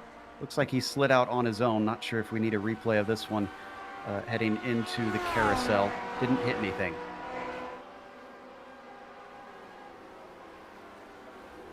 All right, lap 48 out of 108, getting ever closer to the halfway mark, and then we have to do the same thing all over again. Hopefully the drivers aren't too tired from that as we watch the 24 give, or at least the 33 give chase on the 24, I should say, into what has been one of the more trickier corners down there into turn 6, then into the final turn. No need to come into the pits for these two as they breeze on by yet again and complete yet another lap. We're down to 10 drivers left on the lead lap. Ryan Steele, the latest, the last car on the lead lap right now. Yeah, Joe, just an interesting thing to note is that the gap between Christian Challoner and Eric Smith has sat about around the same as from Eric Smith down to Austin Espedy for third position. So as we're looking at Ryan Steele, who's tucked down in that 10th spot, he's currently 9 seconds behind Kevin Hill. But it's just interesting to know that Christian Challoner's pace over Eric Smith is about the same rate of pace that Eric Smith is over Austin Espedy. So it's just fascinating to see the difference in pace levels between these different drivers. One driver that's got a little bit of a different pace level from those around him is Bob Beltrami. Remember, he had those early problems on either the first or second lap. I'm trying to remember which. But the number 14 has recently overtaken Rob Gall. It was maybe a couple laps ago at this point, and has now set his sights on William Fletcher. In fact, he's gaining multiple seconds a lap here. Great, big credit to the Salami here because he's not giving up. He's gaining positions. He knew it was a long race left to go. And well, I'm curious to see how high up he can get. There's some big gaps right now at this far back in the field, but if he gets up to Adam Halleck, there's a few cars in a row right close to each other. I mean, his fastest lap is a 107.948, and that will only increase, whereas William Fletcher's fastest lap is a 108.4, and last lap, William Fletcher must have made a mistake because he did a 110.377, but he's been setting about 108.5s on average to Rob Gall's 108.3s. So I think that to Bob Beltrami's 108.3s. So I think Bob Beltrami, as you can see there, he is gaining. Yeah, he's gaining pretty consistently from anywhere from 0.2 to 2 seconds a lap. So I think Bob might be, well, I mean, almost definitely will be able to get him by the end of this race. Lap 46 was the outlier in there. Everything else was over a second except for one, which was 0.9 of a second. So it might as well have been. He is definitely catching quickly, and that's got to be encouraging for him if he's watching those numbers. Lyndon Swaby's made a big mistake on through the penultimate corner, and he's hit the inside wall very hard. He was in a battle with I believe Brian Barnes, or no, Kevin Hill. We're going to see it right here. He's got Kevin Hill chasing him. He goes into the final corner. He's loose all the way through the entire thing, clips the outside grass, and just spears into the inside wall. Pegleg's going to have to batten down the hatches. He'll come on in and get his spare car. So the number 100 will be able to return. He should return most likely. That makes us 9 cars on the lead lap. You can see the severe damage on that machine. That's good. He's got that instant repair, the fast repair that we have here in iRacing. Be able to just come in and just take a stop and get back up to 100% again. But it just a tiny mistake there and nearly held it, and then it just really violently snapped straight to the left. It looked like he might have been able to run through the gravel there and get it back. And I will make a confession, guys. I was just before that happened, I was going to say, do you think that those corners, that sort of left-right switchback in the last part of the lap was going to get easier with the fuel load coming down? But perhaps not yet. There's your answer. Yeah. There's your answer. No. So on screen, we're watching Wade Hayes and Liam Quinn still fighting for P5. And that is Quinn, who is leading, definitely stretching it all the way out to the limits. You could see him bounding the car nearly into the grass on the backstretch. Wade Hayes is not going to have the opportunity that he's looking for. That's Lynn Kinchlow in front of them. He's a lapped car. So is he going to give way to them pretty readily, or is he going to make life difficult for Quinn? That is probably the biggest thing Wade Hayes is looking for right here, is a potential pick. Yeah, and he's definitely hoping that Lynn, who's not a slow driver at all in most of the sessions that we run here, he's hoping that Lynn's not going to give Liam an easy job here to get past. So Wade Hayes definitely in a great position, but look at this, Lynn Kinchlin moving over, respecting blue flags in a very F1 style. At the Major Series, they take the iRacing stance that blue flags are just advisory, but around here, the guys like to be gentlemen and let everyone go by if they're not in a points championship battle or a on-track battle. So we're getting some information on the championship battle. Challoner, as we know, is leading it by a good chunk. Now, one thing we didn't mention is that Driscoll and Warling are not here today. So, apparently, according to the math, if Challoner makes it to lap 81, he clinches the championship with 2 rounds to go. That is, I'm trying to think if we've ever had that happen in the majors. I remember it being clinched before the final round, but not before the final 2 rounds. I mean, halfway through 3 rounds to go, I mean, that would be very impressive. Christian Challoner, we have talked about it before. He made the move over to the Americas region to get more of a challenge, and trust me when I say his wins have not been uncontested. This is the biggest gap for a lead that I think he's had all season. And the fact that he's been able to persevere and get those wins regardless, and he's in a position to clinch the championship in about 30 laps time, that's really impressive. I tell you what, guys, you know, if you got to give a shout out to Eric Smith, because he has not let off the pressure. If you look at the lap times, they're only been separated by a tenth or two each lap, which, as we know, is just tiny amount. And you know, after 54 laps, where Christian's not even being close to making a mistake, the gap is, and I say this lightly, only 14.8 seconds. But that isn't much. That is, as we've seen, one small trip into a gravel trap, and that gap's gone. And then, you know, once they're together, we know how difficult it is to drop in these cars. You know, it's Christian's in the driving seat right now, but this is where it gets into the really difficult part of the race. We're right on half distance now, so there's a long way to go, and that's where keeping that mental concentration and keeping that rhythm is where the real challenge lies to get over the line and win this race. Yeah, we saw the lap comparison between Smith and Challoner there. I definitely feel like Eric deserves a little more. Unfortunately, he was up against the best today, and he has shown himself to be a worthy competitor. It's just this long of a race and this challenging of a car, it looks worse than it probably is. So my hat is off to the 32 for the way he's been running. Yeah, and Joe, it's also been like it's been amazing. It was amazing to see where that gap started to form. It was on that 3rd or 4th lap where, just going into the outer loop, Christian Challoner just started to pull away, and it was almost like Eric Smith just like lost a couple of RPM off the top of the off the torque curve of that machine, and suddenly Christian just started disappearing into the distance. And I don't think it was because Eric Smith slowed down. I think maybe Christian picked up the pace a little bit, but it is impressive to see Eric holding Christian Challoner honest. And to point out that really odd point once again, the gap back to Austin Espedy from Eric Smith is once again within 0.3 of the exact same gap up to Christian Challoner. Going to take a look here at the number 77. Yeah, the top 3 are pretty much equidistant apart.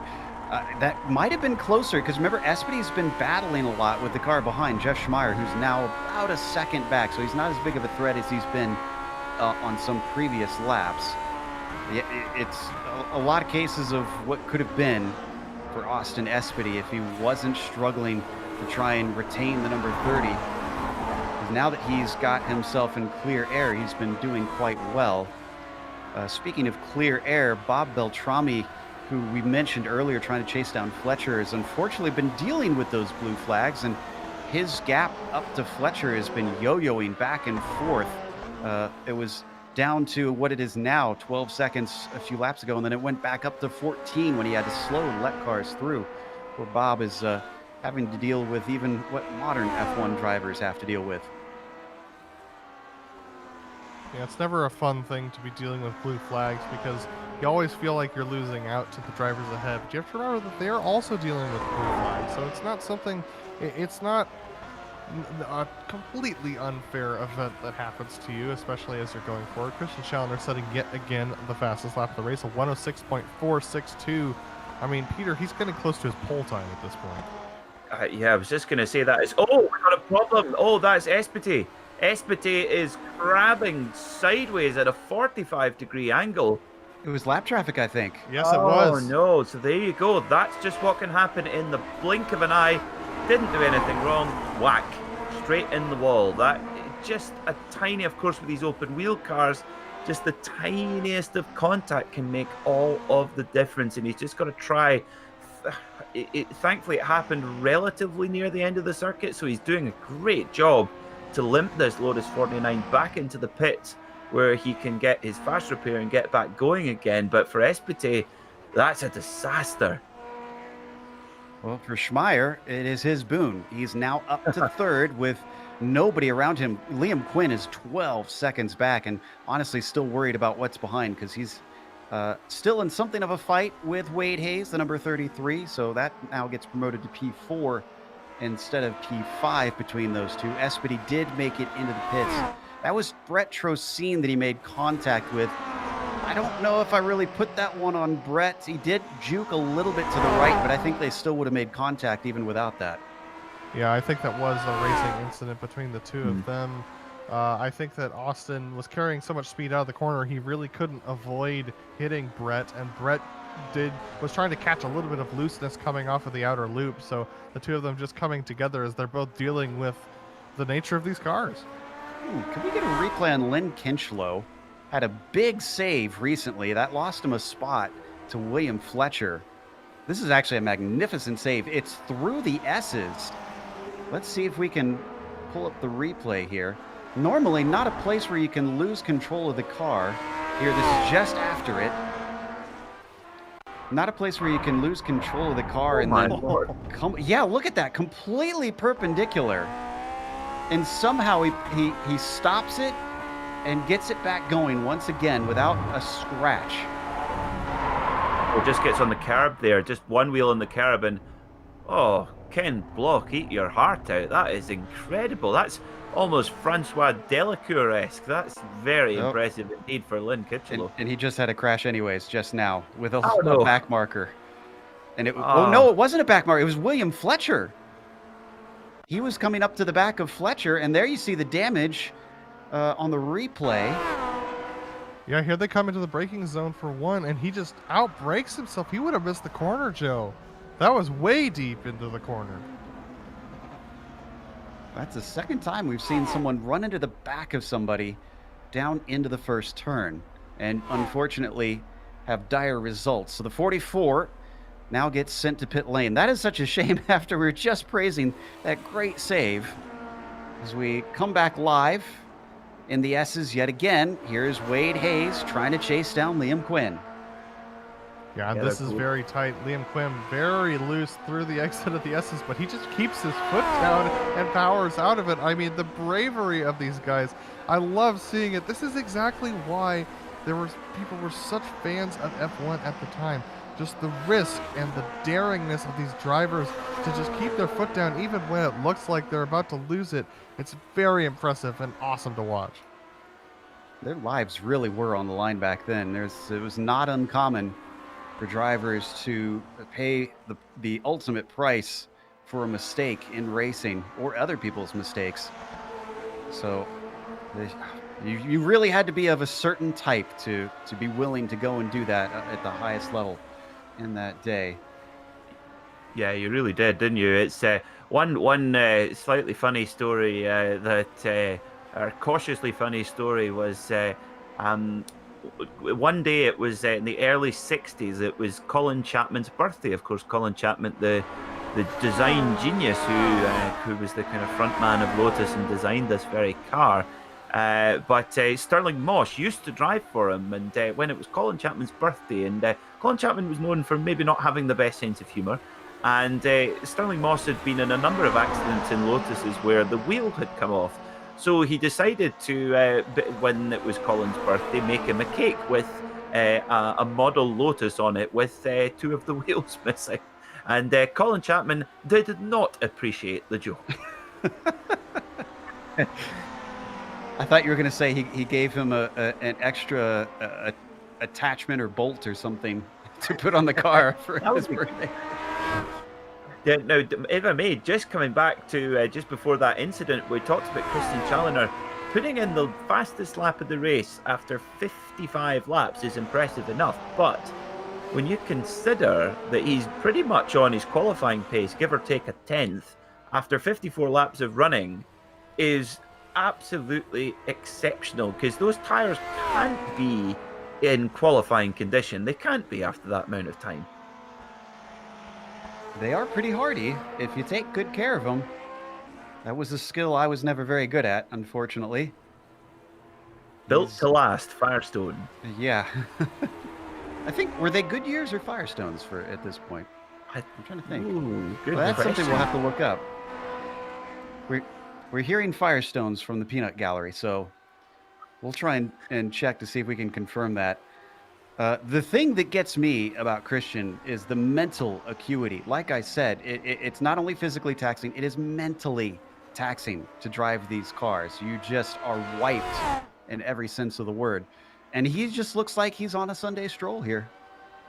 Yeah, he's driving in true Jim Clark fashion, that's for sure. We just look at his steering inputs, just so gentle and just letting the car do its work, letting it do its thing, and they are just perfect balance with one another. And you know, it's we know as race fans we love big, you know, bish bash bosh battles at the front where they're knocking wheels and stuff like that. But sometimes it is just, if you, and again, this is where one advantage we have in sim racing as well, because if you see Lewis Hamilton or Sebastian Vettel or Charles Leclerc or whoever you like clearing off at the front of a Grand Prix, you can't really relate to it.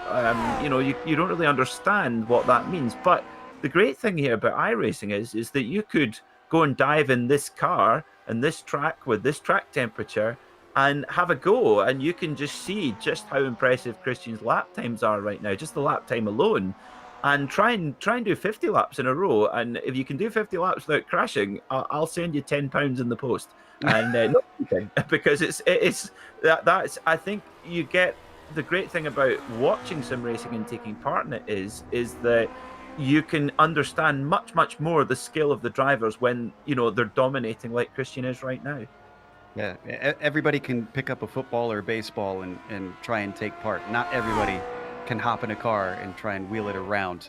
Also, we are not responsible for your loss of money, Peter. I'm just saying right now. So I'm Scottish. I don't volunteer that kind of money very often. That's how confident I am. Oh, okay. Well, I guess I need to get back in the car then and try it. Meanwhile, 11th is looking pretty interesting at this point because Nick Kuhn is being caught by both Jason Wallet and Adam Halleck. Now, Halleck should be slightly out of position because remember we've seen a couple mistakes from him so far this race. So I wonder if he'll have a little bit of fun here in the near future as he continues to run them down. We head towards turn one. Also, thank you, Adam. Adam has confirmed in the background that it was indeed Firestone as he looked up the information for us. Yeah, you doubted me, Joe. Firestone for these machines. A couple of other of the cars at the time were running Goodyears, but yeah, this is a very interesting battle as Halleck is closing up to the back of Wallet and Kuhn. Jason's been trying to chase down Nick for quite a while. He'll get within a couple of seconds, and he'll get within a couple of tenths and then fall back due to a mistake. And so I think Halleck, like you said, is a little bit out of position. So it'll be interesting to see how quickly he disposes of Wallet as he gets a little bit loose entering the outer loop and is able to recover. But that's the kind of thing that's keeping these guys separated right now. If he can just be smooth, if he can keep it under control, which, like we said, it's so impressive what Challoner is doing up there at the front. And I think we're seeing that displayed towards the back where we are getting more mistakes out of drivers. But it's still very tight here between Halleck, Wallet, and Kuhn. Plunging downhill into turn one more time, but nobody with an opportunity. Here comes lap traffic. McGreevy. Oh no, that's actually for position. Oh, and a mistake from Wallet is going to give a chance for Halleck. He's going to give it up as he lifts on the way into the S's. Yeah, the too wide through there is not so nice. So yeah, just a quite a lot of respect being shown between the drivers, which is great to see, and they'll live to fight another day. Now, I do have a good story about Goodyear, if you like. It's Jackie Stewart used to drive on Goodyear tyres, and actually, so Jackie Stewart is obviously really one of the best commercial Formula One drivers, and really kicked off that kind of aspect of the sport properly for drivers. And one thing he did, which was quite a good trick, was in every public speech he did, which was very often, he would always slip in Goodyear into one of his speeches, but not saying, oh, I only drive Goodyear tyres. He would go, well, hasn't it been a good year? Or, oh, we've had a good year. And he would sort of drop these in until his speeches. How good is that? Oh, and what's this down the front stretch? Is that Hallett getting another? Yes, it is. That was Nick Kuhn being overtaken, but Kuhn gets a bit of the over-under and better momentum heading back up the hill. Let's see it. Oh, no, but he takes a little bit of the curb to the inside, and that's going to slow him down. And right behind them, Wade Hayes just made a pass on Liam Quinn into turn 1, and now they're going to be challenging each other up through the S's. Just as this was battle, tucked in. Yeah, both of them are kicking off as we switched over now to Quinn trying to get back on Wade Hayes. He's got the slipstream. He's going to look to the inside, but he's going to back out of it before they get to the braking zone. Hayes will retain fourth.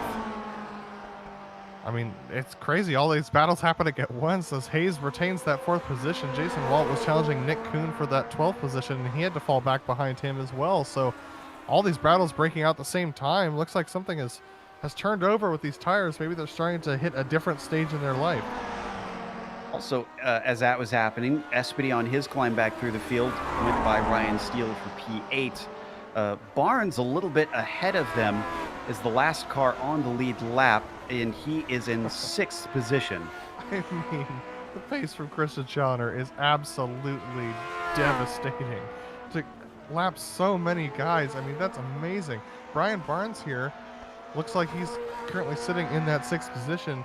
And Christian Challoner is currently about 8 seconds behind him. He's going to lap Lynn Kinchlow one more time before that. Remember, Lynn was the one who we were talking about, who had the good save, but then the wreck into turn 1. So, yeah, I mean, Christian Challoner's pace continuing to be impressive, and he's now very comfortably continuing to set times in the 106.5 range.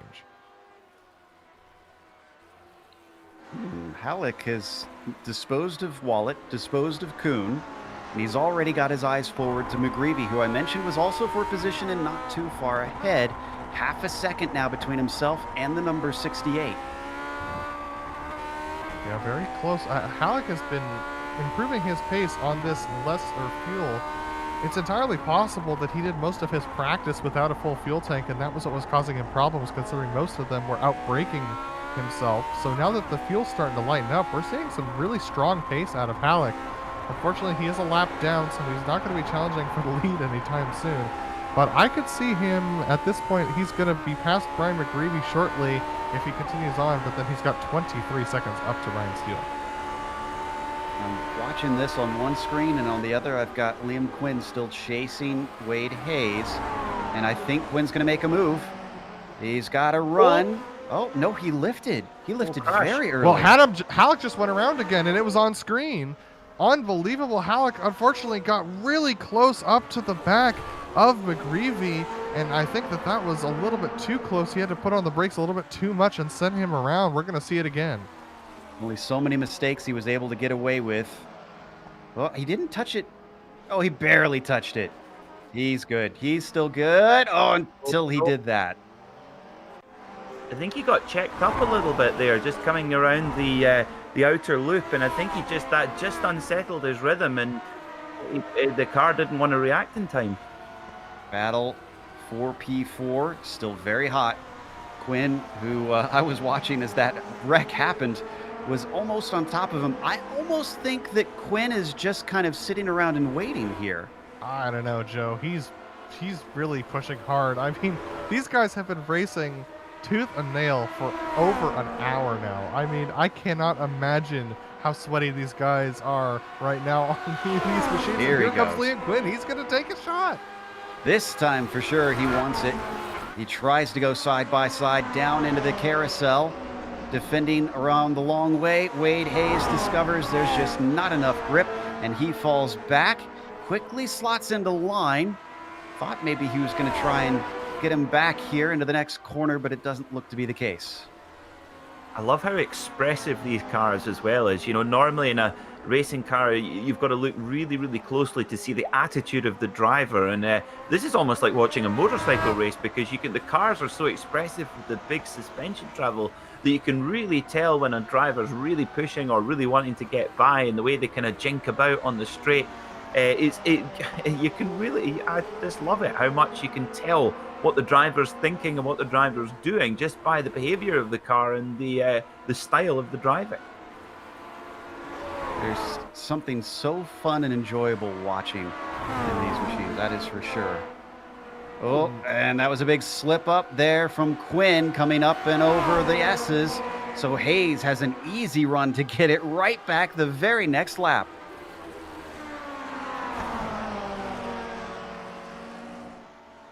Got to be frustrating for Quinn for sure. So Brian oh no, we got a big wreck behind McGreevy. That's Kuhn and Wallet. They come together. There is Wallet trying to get the car going in the 114. Big damage on it. And Nick Kuhn likewise. Both of them probably going to have to come into the pits. I had just come over here thinking that we had a battle happening, and I think this is Wallet outbreaking himself. Yeah, I think so. Wall just gets into the back of Kuhn, and unfortunately he's going to send Kuhn into the pits. This is a really, oh my goodness, it's just a brutal accident. I said there's no small wrecks in these cars. You need a big wallet to repair that damage. I actually bobbed my head down and hit my glasses on the microphone from that one. So I'm sorry. I do apologize. Both of them now into pits, and one of them popped back in, so it looks like they took their free repair. We've got the cameras now on our leader. It is up to 21 seconds ahead of Eric Smith. 24 back from Smith to Schmeier. Still got those 6 cars on the lead lap. Barnes is... he's got quite a ways back to Challenger at this point, so it'll be a few laps before he gets up to him. Yeah, and actually Jeff Schmeier has been closing the gap to Eric Smith a little bit. I don't think he's in a position to possibly contend, but he has gained about 2 seconds-ish. Well, not 2 seconds. I'm going to say that he's gained a couple of seconds on the pace that he was following around when he was tucked in behind, oh my goodness, who was in third before? Austin Espedy, yes. As Christian Challenger sets yet again another fastest lap of 106.39. His pace continuing to be amazing. What was his qualifying again? I have to go back and look. Yeah, I'm just trying to find it here. 103 for Christian. His was, it's not giving it to me. Oh, that's because it was a different session. That's why. 3 points. I think it was 106.321, I think, was his qualifying. But yeah, he's right on top of qualifying pace right now. That is incredible after this length of time behind the wheel. Back to P4. Quinn and Hayes, who have basically been glued together the entire race, just cannot get away from one another. Not sure if they're enjoying this or if they're getting frustrated out there. Hayes, who currently holds the upper hand with the 4th position, ahead of the bright blue kinetic machine of Liam Quinn. This seems sort of closer to Liam Quinn's wheelhouse, as he's known for being fast in the open wheel cars, the Indy cars specifically, but that's a high downforce car, very different driving style to this Lotus 49. Ooh, this is looking good. This is looking very good as he slides it up and over the hill one more time. Looks down to the inside. No defense from Wade Hayes as they both get on the binders down into the banked carousel corner. The inside goes to Liam Quinn. Last time this happened, Hayes had to give it up, and it's a repeat of that as he falls right back in behind. I mean, are these guys just going to do this for the next, for the remaining hour of this race? They've been doing this for so long. They continue to battle side by side. I mean, they've got to have a mix of loving it and hating it at the same time. And as that happened, I think Espedy recently overtook Ryan Steele. Austin's back up to P8. That is, let's take a look at that replay real quick while we've got a shot, because, I mean, credit to Austin. That was an unfortunate wreck that he had. Did this happen down into the turn, the 90? Yes, it did. Wow. Broke him. Holy smokes. Ooh. By some margin. That's a big move. That is a big move. That's a statement, is what it is. You can maybe pull that off in a GT car, but to do that in one of these things is really impressive indeed. It's funny the comment you're making, Joe, about having the experience in the high downforce Indy car. You can imagine one of these things. I hope he's not reaching for the weight jacker. Weight jacker would be quite handy in one of these things, wouldn't it? Certainly would be. They do have brake bias in there that you can tweak. So do they really? Wow. I'm pretty certain that they do. It was a handle, I believe. Yeah. Wow. So I'm curious if any drivers are fiddling with that throughout the race. As is that Swaby making a move? No, that's on lap traffic. This is Hayes we're still looking at, excuse me, as he's right on top of Quinn. Didn't get the exit that he wanted, but he'll get another shot with the slipstream. There's some lap traffic in front of them. In fact, it's 4 cars. It's Hall, McGreevy, Swaby, and Gall. If they're catching them quickly, this might be bad news. Yeah, Wade Hayes just had a really bad S's. He clipped the inside curb on the first left-hander, and that sent him towards the outside wall. He had to back off a little bit, so this is going to mean he's not going to have an opportunity to challenge here. But Liam Quinn outbraking himself is going to give him an opportunity. He's going to look up to the inside. Liam's going to try and stick it hard on the outside. He comes in just a little bit. Wade Hayes backs out. He doesn't want to make wheel-to-wheel contact, and that leaves Liam Quinn in the lead of this P4. I've lost count of how many times these guys have done that, swapping places back and forward, going around the outer loop, where it's a part of the circuit where you've really got to have respect between both drivers, because if you just close the line at all, you'll both be off, and barely losing any time either. Can we get a lap comparison between Hayes and Barnes? It just occurred to me that Brian Barnes is relatively close to these two. And if they keep battling, we could have a 3-way fight.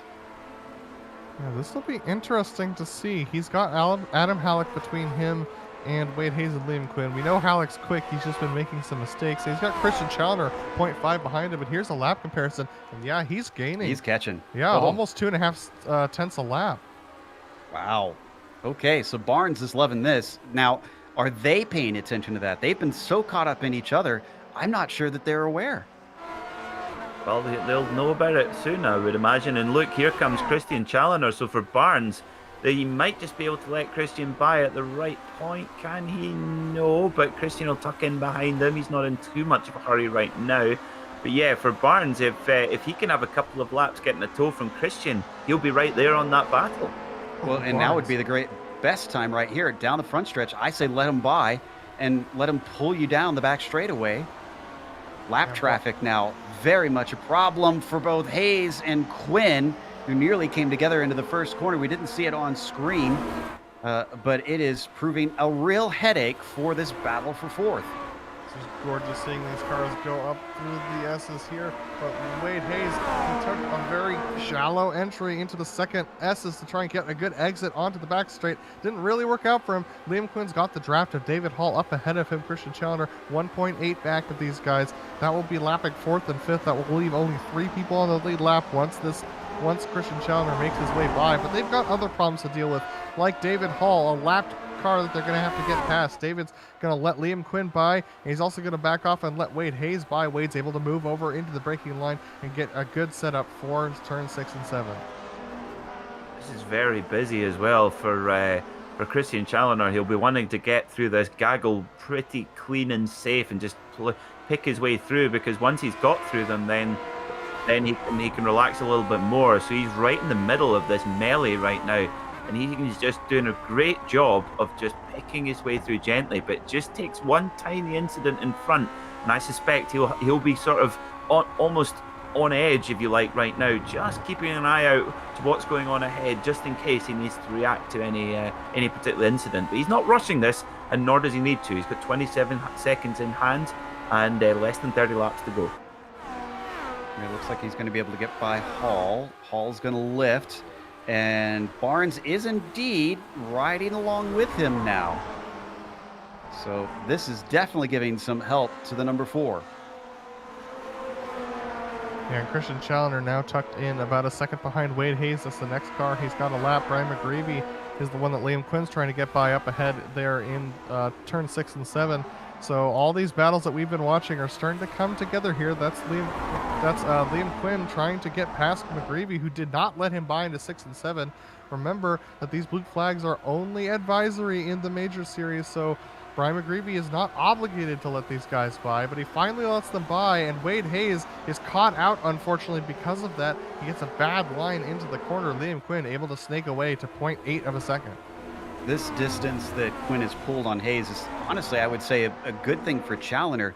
The last thing he wants to see is a battle for a top position that he's got to try and pick his way through. He wants them to be separated, because if they're focused on each other, they're not worried about him being in the mix. Yeah, so now Wade Hayes is quite a bit behind Liam Quinn, so Wade is definitely going to know that Christian's coming up. So this might be an opportunity for Christian to get by, like you said, before they start battling. Liam Quinn, though, is all focused forward. He's trying to get past Lyndon Swaby for that 10th, who is in 10th, and he's able to do so. Wade Hayes is going to let Lyndon Swaby is going to let everybody go by, actually, as they go into turn 6. Very slow through. And that's going to be a nice job done to make sure it doesn't get all the more complicated. Quinn about 0.8 ahead of Wade Hayes. Brian Barnes, who has dropped off of Challoner slightly, is still gaining ground. He's got it down to 1.6 seconds behind Wade Hayes. If he can keep the pace up that he was running before, it's certainly not over. Definitely not. Brian Barnes, you look at just that little smidge slower than Hayes that last time around, but Hayes is just about to get, Hayes and Quinn will just get disrupted now by Christian Challoner coming through, and that's bound to just throw the rhythm off a little bit, and it might be that they might have to just yield ever so slightly. But interestingly, I think that was Quinn there, going in Hayes, my apologies, just going almost a little bit defensive, almost blocking the route slightly for Challoner, and I don't think he will appreciate that much, but then he moves over straight away and allows him through. But doesn't allow him to the braking line, so unfortunately Christian Challoner's going to have to take a shallow entry, which these cars do not appreciate whatsoever. You can see Christian just being a little bit more aggressive with the wheel there. Liam Quinn is now the next person that Christian's going to be lapping. That will leave only 3 cars left on the lead lap: Jeff Schmeier, Eric Smith, and Christian Challoner. Yeah, you talked about the cars wanting as wide a line as possible. They were not made with cornering necessarily in mind in the same way as today. We haven't pointed out yet, even though we briefly mentioned the wings added to this car. This was the last generation, basically, of wingless F1 cars. And then suddenly they discovered there's more time to be found in the corners.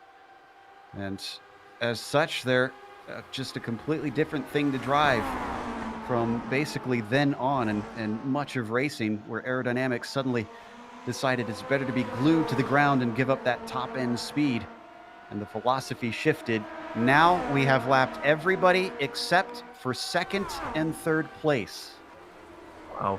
And it's funny, you think tenure, the progress of Formula One, I mean, I don't think there's really any other sport or any other medium in history that accelerates faster than Formula One. You think 10 years after this car came out, we had the Lotus 79 in 1978 with, side skirts, basically finding that the car could be sucked to the ground by ground effect. And then, here we are, and the rate of progress is just absolutely incredible in Formula One and continues to be.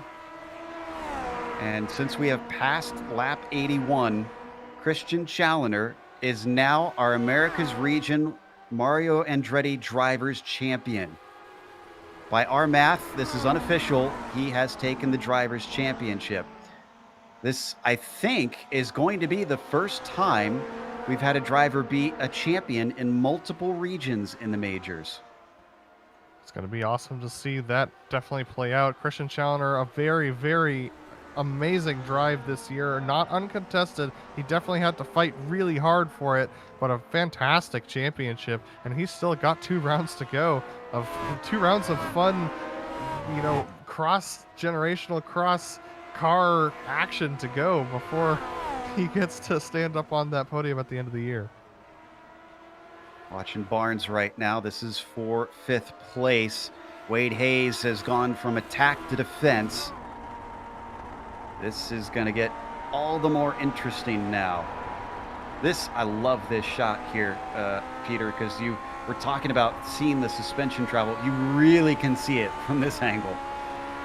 It looks so fragile, doesn't it? It's incredible. You're in this kind of torpedo with 4 wheels just sort of glued to the side of it. It just seems so basic compared to what we're used to now. But even so, you know, you look at it now, modern day Formula One cars. Those obviously those beams and those suspension arms are obviously they don't have the same travel as they do today, as they did then. Sorry, but made from carbon fiber. But just shows you just the rate of progress is as well. But I have to say, I do miss steering wheels with no buttons on them. I hate buttons on steering wheels.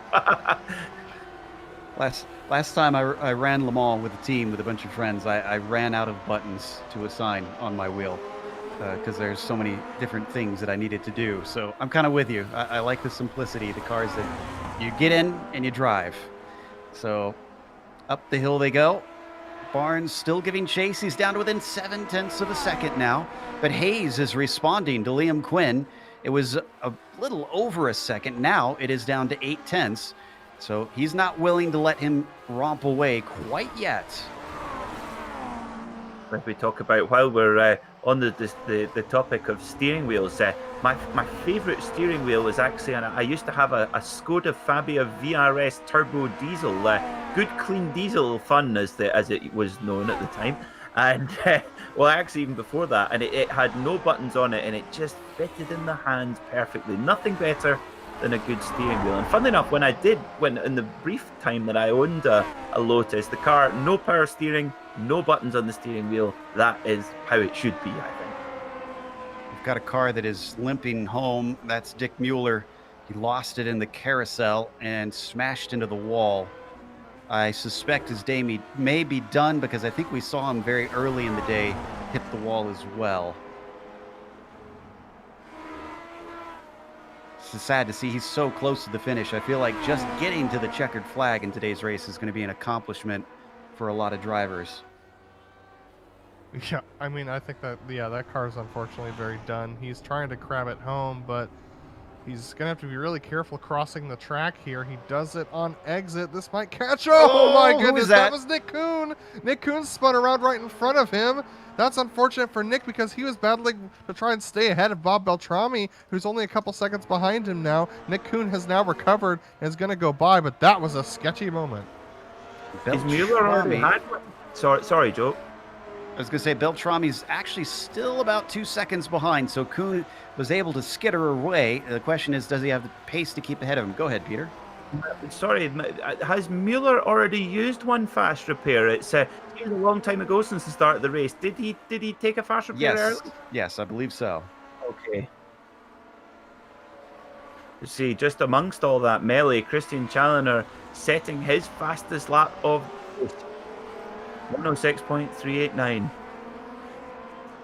We had a pass between Halleck and McGreevy. Adams going to get himself into P11 with a nice move into turn 1. There you can see the number 36 is ahead of him. He's, had all sorts of adventures, and he's going to try and break the draft just because he doesn't want to try and pull along McGreevy any more than he has to. Now here's the interesting bit is that McGreevy, Halleck were right in behind Lyndon Swaby when Christian Challoner was lapping Liam Quinn and Wade Hayes, but because of Liam Quinn and Wade Hayes going through, those gaps have opened up quite a bit, and that gave Halleck the opportunity to tuck in behind McGreevy, and now Swaby is up the road by about 3.5 seconds. So that just goes to show you how being the lap traffic can cause you to lose sight of the cars ahead of you and lose an opportunity at a position. Did Barnes finally get up to Hayes? Yes, he did. Here he is in the number 4. He's going to have the slipstream. This is going to have to be a big run. Oh, and it is a big run. He's got a great shot at it. Looks like Hayes is going to cover the inside. Barnes is going to be fully alongside him by the time they hit the brakes. Can he hold it around the outside? He's going to try it as the two cars swing it through the carousel. And he carries the speed well, comes right back at him when Hayes isn't expecting it. It's going to give him the inside as they run down into turn 6. Both of them trying their best to play chicken into this corner, but it looks like the bravery goes to Barnes. Wow. Great move there from Barnes. He set that up so early. He braked early into the outer loop, went round the outside there, knowing that would give him the inside on the next corner as Christian Challoner puts in another fastest lap of the race, 106.361, just a 10th off his qualifying pace on tyres that have done 89 laps. That is alien territory. Just unreal. And interesting to note that position for 5th place would have been for 2 points for Barnes now and 1 point for Hayes if they went by the rules back when this race actually ran. So all these cars behind them as Hayes goes way wide coming into the carousel.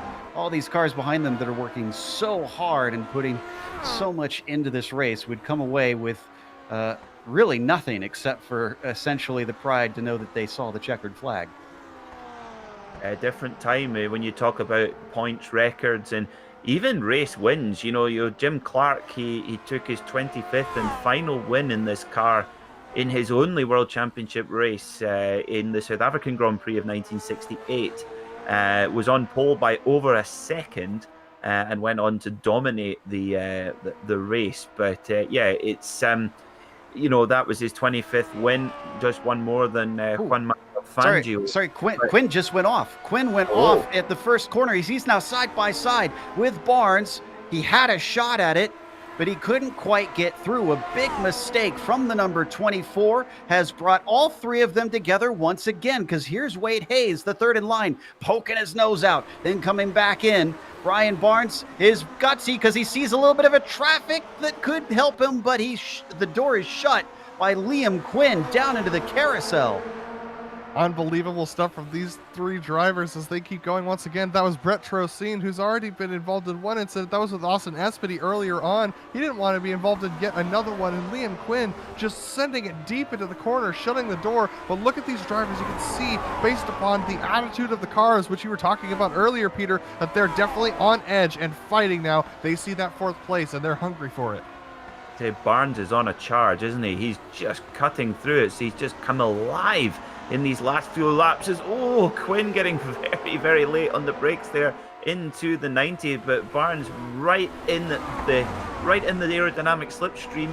He's got a 49 hole being punched in front of him, but let's see if he can make the advantage of it. We know he knows how to set up that move, going in the outside along the outer loop and then getting the inside for the next corner. I think he just ran onto the grass there slightly, might have just compromised his run. Let's see, he closes in a bit on the brakes, but maybe gonna just wait to, oh no, here he goes. Look at this, is he gonna go around the outside? No, doesn't quite have the edge there, but maybe a dress rehearsal, guys. He is on the edge because he clipped the curb coming into the S's, and then you're right, he was just barely off into the grass and somehow kept the car with it. It's so easy to spin it by sitting it into the green stuff. And this is Bob Beltrami, who's dutifully pulling out of the way. He doesn't want to try and be a part of this fight. Sorry, Joe, I have to break in the middle. Christian Challoner just set a 106.121. That is a 10th faster than his qualifying time. It is a much cooler track than what we saw in qualifying, for what it's worth. It's 100 Fahrenheit right now. So a little bit better conditions, but yeah, it's on tires that have done nearly 100 laps. Shows you how much of a difference the fuel makes. You know, obviously starting off with 92 laps, they've burned off 92 laps worth of fuel, and these cars will have to start with a lot of fuel. Just shows you. You look at just how small the car is, and of course how much is taken up by the driver and the engine. it just shows you the compromises they had to take with where the fuel tank went. I mean, it just shows you how dangerous these cars actually were. In that time, it wasn't uncommon for the fuel tank to literally wrap around the cockpit, which is why they were sometimes referred to jokingly as time bombs. A different era altogether. But I don't know about you guys. I definitely am a subscriber to the view that every era has its challenges, has its upsides, has its downsides. But when you look back, you can't help but admire what these guys did at the time. And I'm sure 50 years from now, people will admire what the current Grand Prix drivers, your Verstappens, your Hamiltons, your Leclerc, those kind of guys. I'm sure will look back on those sort of races and think, oh, isn't classic F1 great? Well, I hear people fondly talk about the early 2000s sometimes, which makes me kind of do a double take. In terms of having gone through that era of Formula One, but this battle is certainly giving us a classic right now for the majors, and they're coming up on Nick Kuhn now, getting ready to try and lap him. Liam Quinn, if he hadn't made that mistake, he probably would have been a lot safer here from Barnes, who was gaining, but not that quickly. And Barnes now, considering he started this race in 11th, is close to potentially a podium if something happens to any of the top three. If he gets by Quinn, which looks like he could do that because he's got another good run here. They also lost poor Wade Hayes, who got caught up in traffic there through the 90. If anything happens to the top three, if Barnes gets by Quinn here, he is set to step onto the podium. Yeah, Barnes really on the tear. He's been the danger man the last 10 laps or so. But I tell you what, Quinn is not going to let him have it easy. He's seen Barnes coming, and he's maybe seen the odd move in the mirror and thinking, I need to be careful. And you just see there, he just covers that outside line and then stays to the inside there, does Quinn, making sure that Barnes can't get that run on him.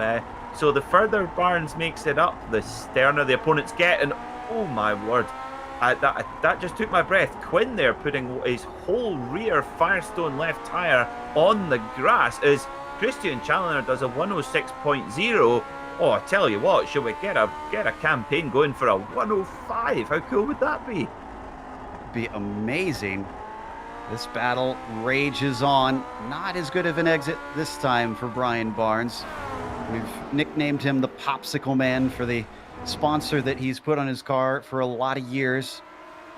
And this is one of the more impressive runs we've seen from him on the road courses. Typically, he's strong on the oval side. Maybe that experience in stock cars did indeed help him here today. We talked about that a little bit earlier. By the way, Espedy moved up past Hill recently. He is now back to 7th, but he's 32 seconds behind what is sort of this battle, Wade Hayes, who's now a little ways back.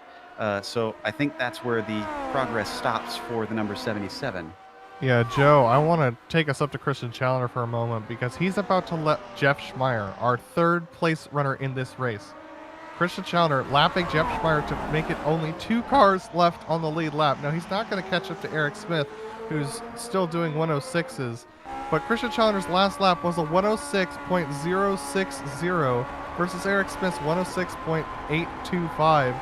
I mean, Christian is absolutely flying out there. This really does feel like an old school Formula One race where, only a few cars left on the lead lap. And about the only difference is we would probably have maybe 6 cars running at the end comparatively. Oh, Quinn made a mistake. Quinn has made a mistake. And it looks like that Barnes is going to easily get by. I was looking away. I'm not sure how this happened, but it seemed to have been in the S's. It's still close between them, so Quinn could fight back, and he's going to try to, but now he has to give way. Yeah, Quinn over-rotated through the center of the S's. Let's stay with this, though, because, all right, we're going to head over and take a look at this replay because this is Liam Quinn going through the S's, and he actually over-rotates on the crest of the hill right here, and that's going to be the... Stay with the replay here because we got action. Yeah, oh, wow, great catch. Wow, he had about a foot to go before he was painting those sidewalls blue. stay with it here because it continues on all the way into the penultimate corner, and Brian Barnes almost loses it himself. Here you can see him fighting back. Watch him get a great run coming off the turn down into the penultimate corner here. Barnes hoping to try and hold him off, but it's just not to be. And then watch with Barnes here. Watch that number 4 car into the penultimate turn. Suddenly doesn't like how it's handling. Oh! Both of those, if you're looking at this going, oh, those 2 moments didn't look that bad, that they would have been absolutely massive on board to hang on to those, because this car is so busy. But when you get it visibly looking from the outside and it looks pretty big, it's going to be enormous on board. But Quinn just recovering.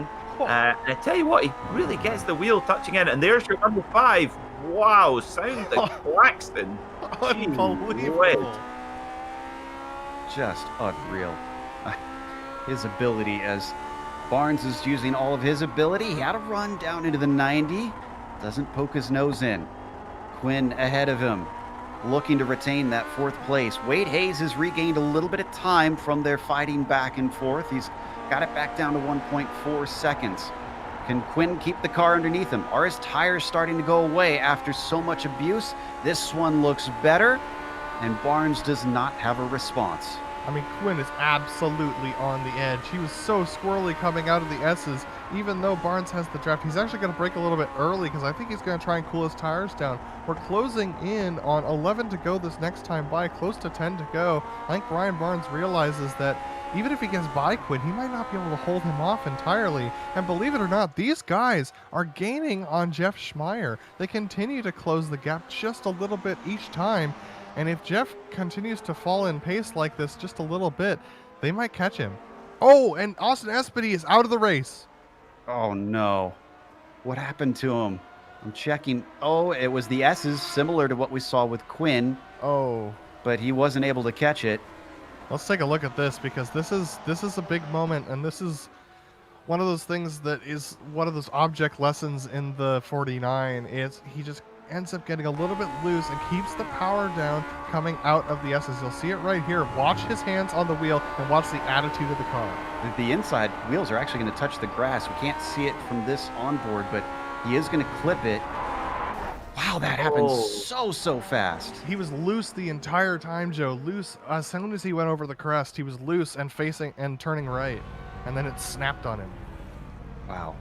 Just an update on Quinn and Barnes. They've got about 13 seconds to get up to Schmeier. So with 10 laps to go, they'll have to be really, really on it to make it up to the podium positions. But it would just take a minor drop from Schmeier. But I tell you what, guys, I'm going down to my local garage tomorrow to buy some Firestone tires, because they clearly run forever. And that's that warms my Scottish car, I'm sure. Thank you, Jackie Stewart. So, as we continue to watch the last 9... You recognize that one? Yeah, the last 9 laps to go. Quinn is our main battle and has been for much of this race, frankly. Brian Barnes has been not the one chasing him for much of it. It's been Wade Hayes, who is just the car that you see flashes of back in the background. Barnes has been, instead, the hard charger of much of this race. From 11th now to 5th, looking for 4th. Ryan Steele doing similarly, by the way, up to 8th position from 14th. Well, also, Liam Quinn actually started right ahead of Brian Barnes. So these guys are familiar grid foes. So the fact that they're fighting tooth and nail for that 4th position is, I mean, it's pretty awesome, actually, when you talk about it. And quite frankly, very impressive from Brian Barnes, considering he ran into trouble early. Liam Quinn a little bit slow through the penultimate corner. Brian Barnes is going to peek his nose in. He's going to say, hey, Liam, if you do that again, I'm going to be up your inside. And he might actually try something here into the 90 if he's daring enough. Does he want to do it here, though, because he knows that it all is down to that run down the backstretch? Yeah, I don't think that was a serious attempt. Just tries to put him off, and it works as he takes the apex away from Liam Quinn. He'll be right underneath him. But can he use the slipstream enough? Can he time it right as they climb the hill? The laps are starting to slip away quickly. Remember, they're only just over a minute, so there's not much time here. He lost a little time in the S's, but now he gets it right back. He's on a tear. He starts to blink away on my screen, though. Where is he? And he's just to the inside as we see a flash of him. This has got to be horrifying for Quinn, as Barnes is just going to get by, but nobody could see it. Quinn has no idea where he is, and neither do we. He's trying to dodge him, unfortunately. This is the perils of sim racing that happens sometimes. Brian Barnes has made the pass. And look at this, he clips that inside grass much like Liam Quinn did on the previous laps. Quinn, oh my goodness, gets almost a tank swapper when he gets on the brakes. I thought that was an enormous accident coming there, but I tell you what, Liam Quinn, that must have been full opposite lock to hold on to that one, but he did hold on to it. This is, like you say, how distracting when you got a car blinking out there. It's just like you said, Adam, one of those challenges of sim racing occasionally, but oh, that was an enormous save there from Liam Quinn. Don't think he's going to like that at all. Does he try and fight back? He's looking decent here coming up the backstretch. Barnes will be looking in his mirrors. He hasn't moved to the inside. He's going to let him have it. Quinn is going to try and go for the position one more time.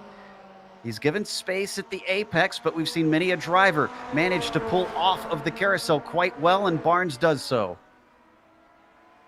Yeah, great exit from Barnes that time around. Liam Quinn, you can tell he's frustrated behind the wheel. He's peeking out every opportunity he gets. Look at how shallow he is into the penultimate corner. Brian Barnes taking a much wider line. Liam Quinn's going to take a wide line into the final corner. I think he might have gotten Brian Barnes offline a little bit. He's definitely going to take a look here into the 90. But if he does that, could Barnes pull the over-under? We've seen him pull moves like this previously. He brakes a little bit early, guns it off the turn. He can't get down to the apex, but he carries speed well. Are they going to go side by side? They're going to try it. He doesn't pinch him down. He gives him plenty of space. It switches back, and now he has to give way as Quinn can't quite keep himself in fourth. Not often you see two guys going side by side into the S's and come out the other side clean, and it requires massive respect from both drivers, and you can tell it's there between these guys. Wow, it's going to go right down to the wire, and Barnes, he's really charged up to get here, and well, Quinn is giving it as good as he gets. It takes a massive something to do that, but Liam Quinn still right on top of him, and here comes Wade Hayes. All this fighting has distracted the two of them, and their pace has dropped. Hayes could find himself some redemption after being overtaken by both of these cars. Once again, struggling out of the exit of the final corner. Brian Barnes is a sitting duck down into the first turn. This didn't work for Quinn last time. Did he learn anything different? It's tight as they exit. Quinn actually has a nose ahead, and Brian Barnes is going to let him go. He's going to possibly try and follow him up the S's and get a good exit. Let's see whether Liam Quinn does a little bit of a brake check as they go into the crest. No, he doesn't. Brian Barnes has a decent run here, and so does Wade Hayes tucked in behind them. Liam gets a little bit loose on the exit of the corner. That means Brian Barnes is going to come alongside. He's got a wheel on him. He's got two wheels on him. That's going to be heavy braking into the outer loop here, and here we go. Brian Barnes deep on the brakes on the inside. He's going to try and go through. Wade Hayes tucked in behind them. Liam Quinn cuts him off a little bit, but Brian Barnes is not yet clear. The momentum goes in favor of Quinn. He's got the inside. He's got the speed. Both of them breaking at about the same time, side by side through the corner. Neither's willing to give way. Quinn squirms under power. He still tries to carry the speed the long way around, tear off the final corner, and he manages to do it. Wade Hayes has the popcorn in hand, watching and waiting for the chance to try and strike. He hasn't found it yet, but he might get it soon, because once again, wheel to wheel between these two for fourth place. This time, it's going to be in the hands of Barnes. Great move there. Go ahead, Peter. Great move there from Barnes. Just set that up into the 90. Thought he was maybe going to get beaten down there into turn one, but really took a big risk on the brakes. Just modulated the brake pedal and just parked it on the apex. Great stuff from all concerned. This is what we've been heating up to. 4 to go here at Watkins Glen. Who is going to make it? They break at the access road there, and it's going to be Quinn. I tell you what, Quinn is really strong there on the brakes coming down into the outer loop. He's going to swing back to the outside. Does he hold that left lane? No. He's going to leave it open. Could that be a mistake? No. Brian Barnes decides better of it. So Their order now, Quinn 4th, Barnes 5th, and Hayes back there in 6th, who somehow is dropping back in the midst of this. So afterburners are on here for both Quinn and Barnes.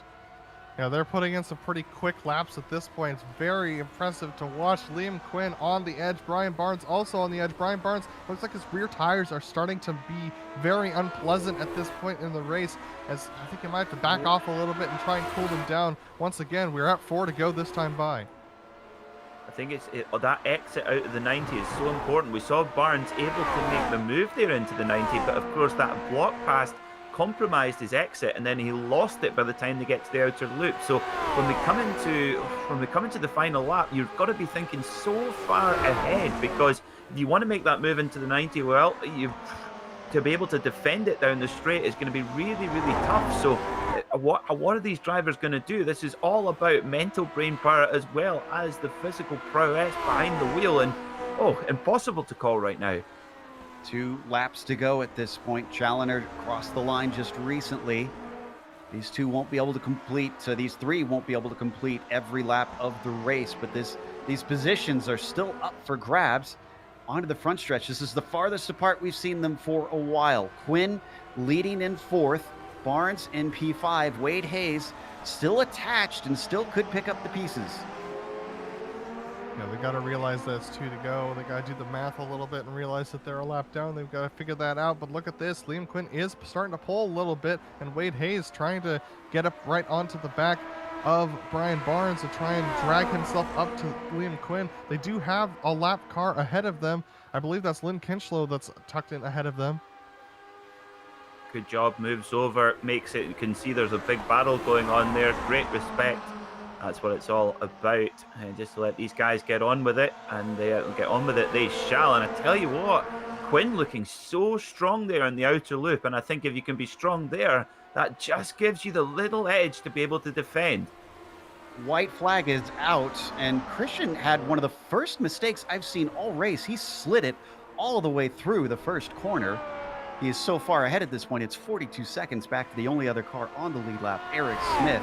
So despite his small drama, I think he is still okay. This man has been untouchable, not just in this race, but in this season. I believe, I'll need to check if this is a record number of American region wins in a single season that he has set. Certainly is the most winningest driver at this point in the series. Has been for a number of races, looking very Hamilton-esque as the number 37. We'll have to give a shout if those other cars start to erupt, but for now we've got to watch the victory and the championship claimed for this man.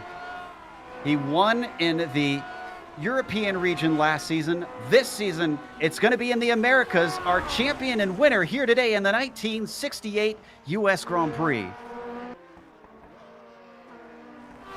Back to Wade Hayes, who's got the best opportunity on Brian Barnes, but it's into the final 2 corners. Looks like Liam Quinn's going to maintain that 4th position. Brian Barnes actually takes a little bit deep into the penultimate corner, is able to maintain that traction, though. He's going to put the power down. Who's going to take it to the line? I believe they're going to stick in place. That's going to be 4th for Liam Quinn, 5th for Brian Barnes, and 6th for Wade Hayes. Schmeier is well ahead of them. Finishes the last car on the podium. And as the rest of them stream across, in fact, only Kevin Hill is the last car 1 lap down. Eric Smith just finished for 2nd place. Only other car on the lead lap. No other battles on the track, unfortunately, as we did have, it appears to be 20 finishers. Only 3 retirements, and a car that I'm sure many felt doom and gloom for. That is a nice feat, I think. Especially for this man. As he celebrates, we're going to take a quick break here on the Global Sim Racing channel. We'll come back with the unofficial results as well as driver interviews. Stick around because you'll see all the upcoming races here on GSRC.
Welcome back to Watkins Glen, getting the glamour shot down at the line for the number 37 kinetic car of Christian Challoner, who took the win today and clinched the championship, we believe potentially for the first time with 2 races to go. We'll double check on that stat to see if that's happened in the Americas region any time before. Eric Smith was the only other car on the lead lap, a distant 41 seconds behind him. In second place, Jeff Schmeier, first car lap down. He actually went from 6th place to 3rd. Kind of a quiet but well-earned run for the podium for him. Liam Quinn and Brian Barnes, 4th and 5th, up from 10th and 11th, just stormed up through the midfield. Wade Hayes was behind them in 6th. He was trying to fight with Quinn for much of it and just couldn't hold on to the pair of them. Kevin Hill was P7, last one on 1 lap down, with Ryan Steele, in 8th, climbing up from 14th. A nice job from him. Lyndon Swaby, peg leg, going backwards from 5th to 9th, and Adam Halleck rounds out your top 10. Brian McGreevy tried to battle with Halleck towards the end of that race, but ended up falling backwards. Bob Beltrami just couldn't quite make it to Brian McGreevy towards the end of that race, ended up falling yet another lap down, and he's our first of our 3 lap down competitors. Nick Kuhn ended up falling backwards as well, starting off at 13th, starting off at 17th, climbing to 13th due to the troubles that were happening ahead of him. William Fletcher ends up getting a little bit of damage later on in the race and drops back down into the 14th position. Then we have Jason Wallet, who finishes in 15th, with David Hall in 16th. Rob Gall ends up in 17th position today. Wayne Hutchison was able to keep it clean and finish in the 18th position, with Lynn Kinchlow finishing 19th and Brett Trocine in 20th. Rounding out our runners then in 21st, it was Austin Espity 11 laps back, Dick Mueller in 22nd, and finally Aaron Roofs in 23rd. Only 3 DNFs today, but Christian Challoner now joins us in the booth. Christian, congratulations not only on the victory today, but from what we understand, you have clinched the championship. How does it feel? Yeah, thanks, Joe. I actually had no idea that was actually going to be even possible today, and I think it was about lap 60 or something like that. John actually mentioned to me, he was like, if you make it to 81, then you've actually won. And I was like, what, really?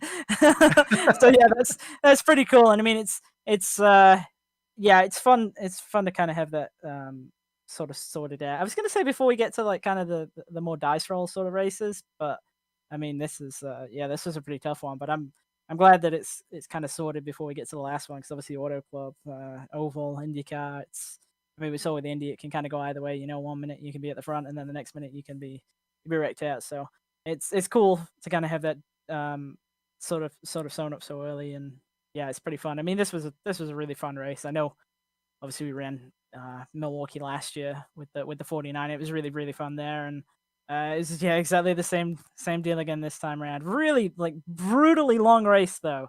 Obviously, nobody did a pit stop. Unless they had an incident or whatnot. So I think it was actually almost dead on. Well, my timer says it was 2 hours and 22 seconds. So yeah, that's pretty long, especially because you normally get at least 1 pit stop for a little bit of a break, and I know it's only like 15-20 seconds. So yeah, it's kind of crazy to not have that at all. Well, you say that this was a tough one from your end, and yes, this car is extremely tough to drive for that long, but from our view, it looked like you had such control the whole race. Other than a mistake on the last lap into turn 1, I don't think we saw any dramas. Was there any that we missed? There was a couple of times coming into the carousel where I kind of overshot the braking point. But it worked out because there was kind of 2 lines to do there. You could either really bomb it in super deep, and that wasn't what I was normally doing. What I was normally doing was kind of trying to hug around the inside line. So if I did make a mistake, like I did a couple of times, I could just bomb it in, and it actually wasn't too bad. And yeah, the last lap I was kind of trying to mess around. I was actually trying to go for some style points, and yeah, I realized it probably wasn't my greatest of ideas to do that. So I kind of tried to dial it down a bit, and it didn't really work out the way that I wanted it to. But at least I didn't stack it, so that's the main thing. Well, from what we can tell, the first driver ever to be both European and America's region champion. Well done. Who would you like to thank for this momentous achievement? I got to say big thank you to all the guys at Kinetic for really kind of helping out throughout the entire season with cars, setups, especially the kind of things that I don't normally run very often. So last round, Silver Crown, Will Leslie really kind of just gave me a setup to drive. I mean, me and him chatted about it a bit in the week, but all the legwork was done by him, and he put together a basically a rocket ship. I mean, it flew through the field. We picked up both those wins, and that was really cool. And then really the guys that have kind of helped me out with these sort of oddball cars through my Discord and whatnot. So for this car, I got to give a big shout out to Rafael Dorado, because it was he who kind of clued me in on how you kind of got to drive the thing and how you got to set it up. And yeah, I think last year obviously we had that bit of an advantage with the silly camber car at Milwaukee, but this time it was all kind of having a bit of an inside man, and what an inside man to have. I know him and Mick have been having some really close races at the front of the broadcast field, and yeah, I've got to give him a big shout out because he's helped me out a lot. Well, it's been a joy watching you out on track, and hopefully we'll get to talk to you some more in the final races of the season, sir. Thank you. As Christian Challenger winner and newly crowned champion here in the majors. Up next, Adam has caught up with the only other driver to be able to run the same amount of laps as him, Eric Smith. Yeah, Eric, we were talking during the break that, I mean, Christian Challenger's pace was very impressive, but your pace was absolutely no slouch either. Your fastest lap being your final lap of 1:06.367.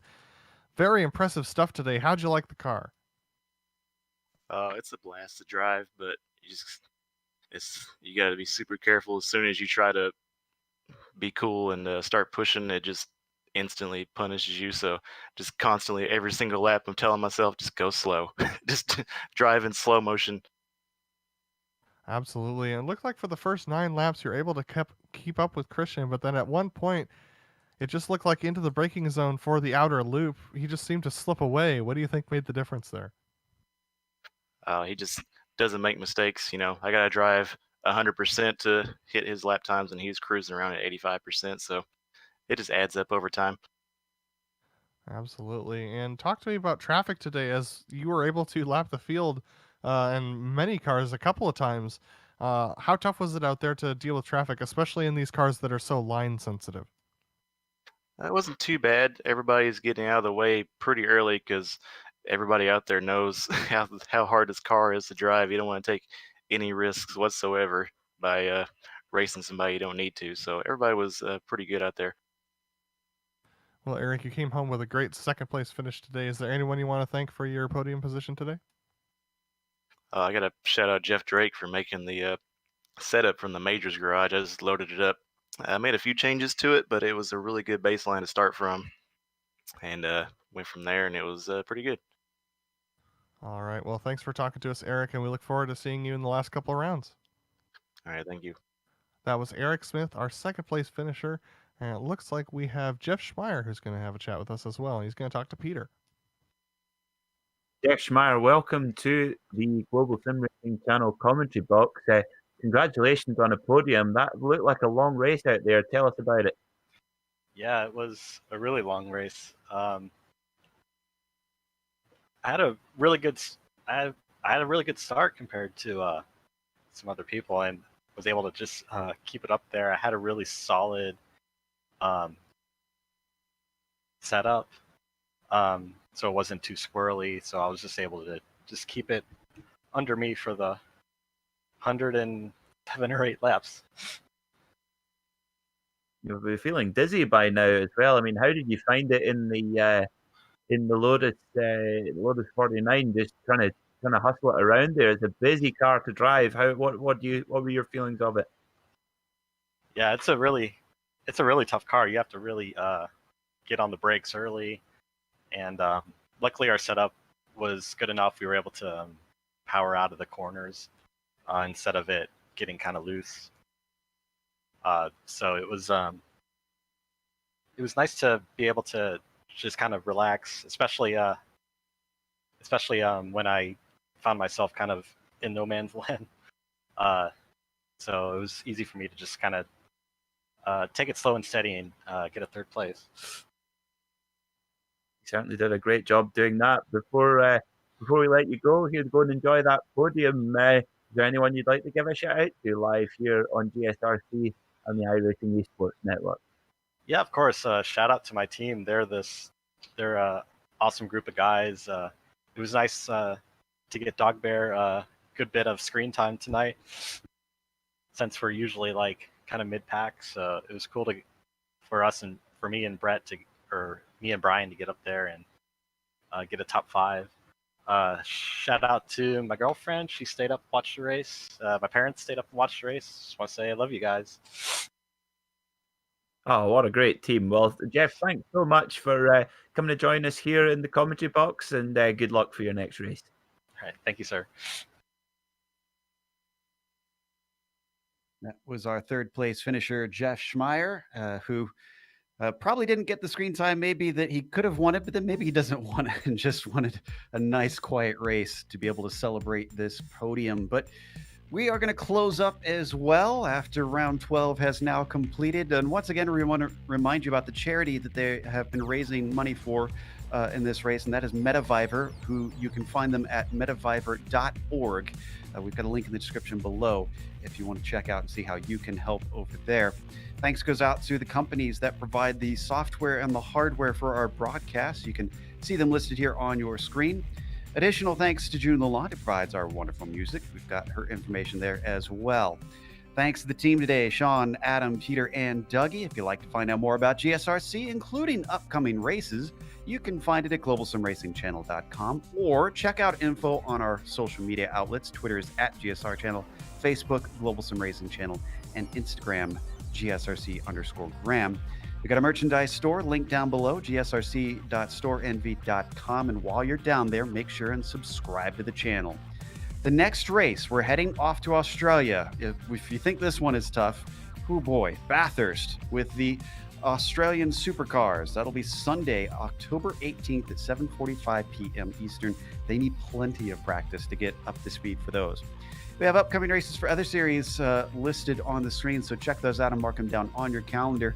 In just a couple hours' time, we'll be heading over to New Zealand for the BMW Race Driver E-Series. So come and join us for that if you like to stay up late here in North America, or if it's an appropriate viewing time elsewhere in the world. But until next time, race clean, race hard. We'll see you on the track.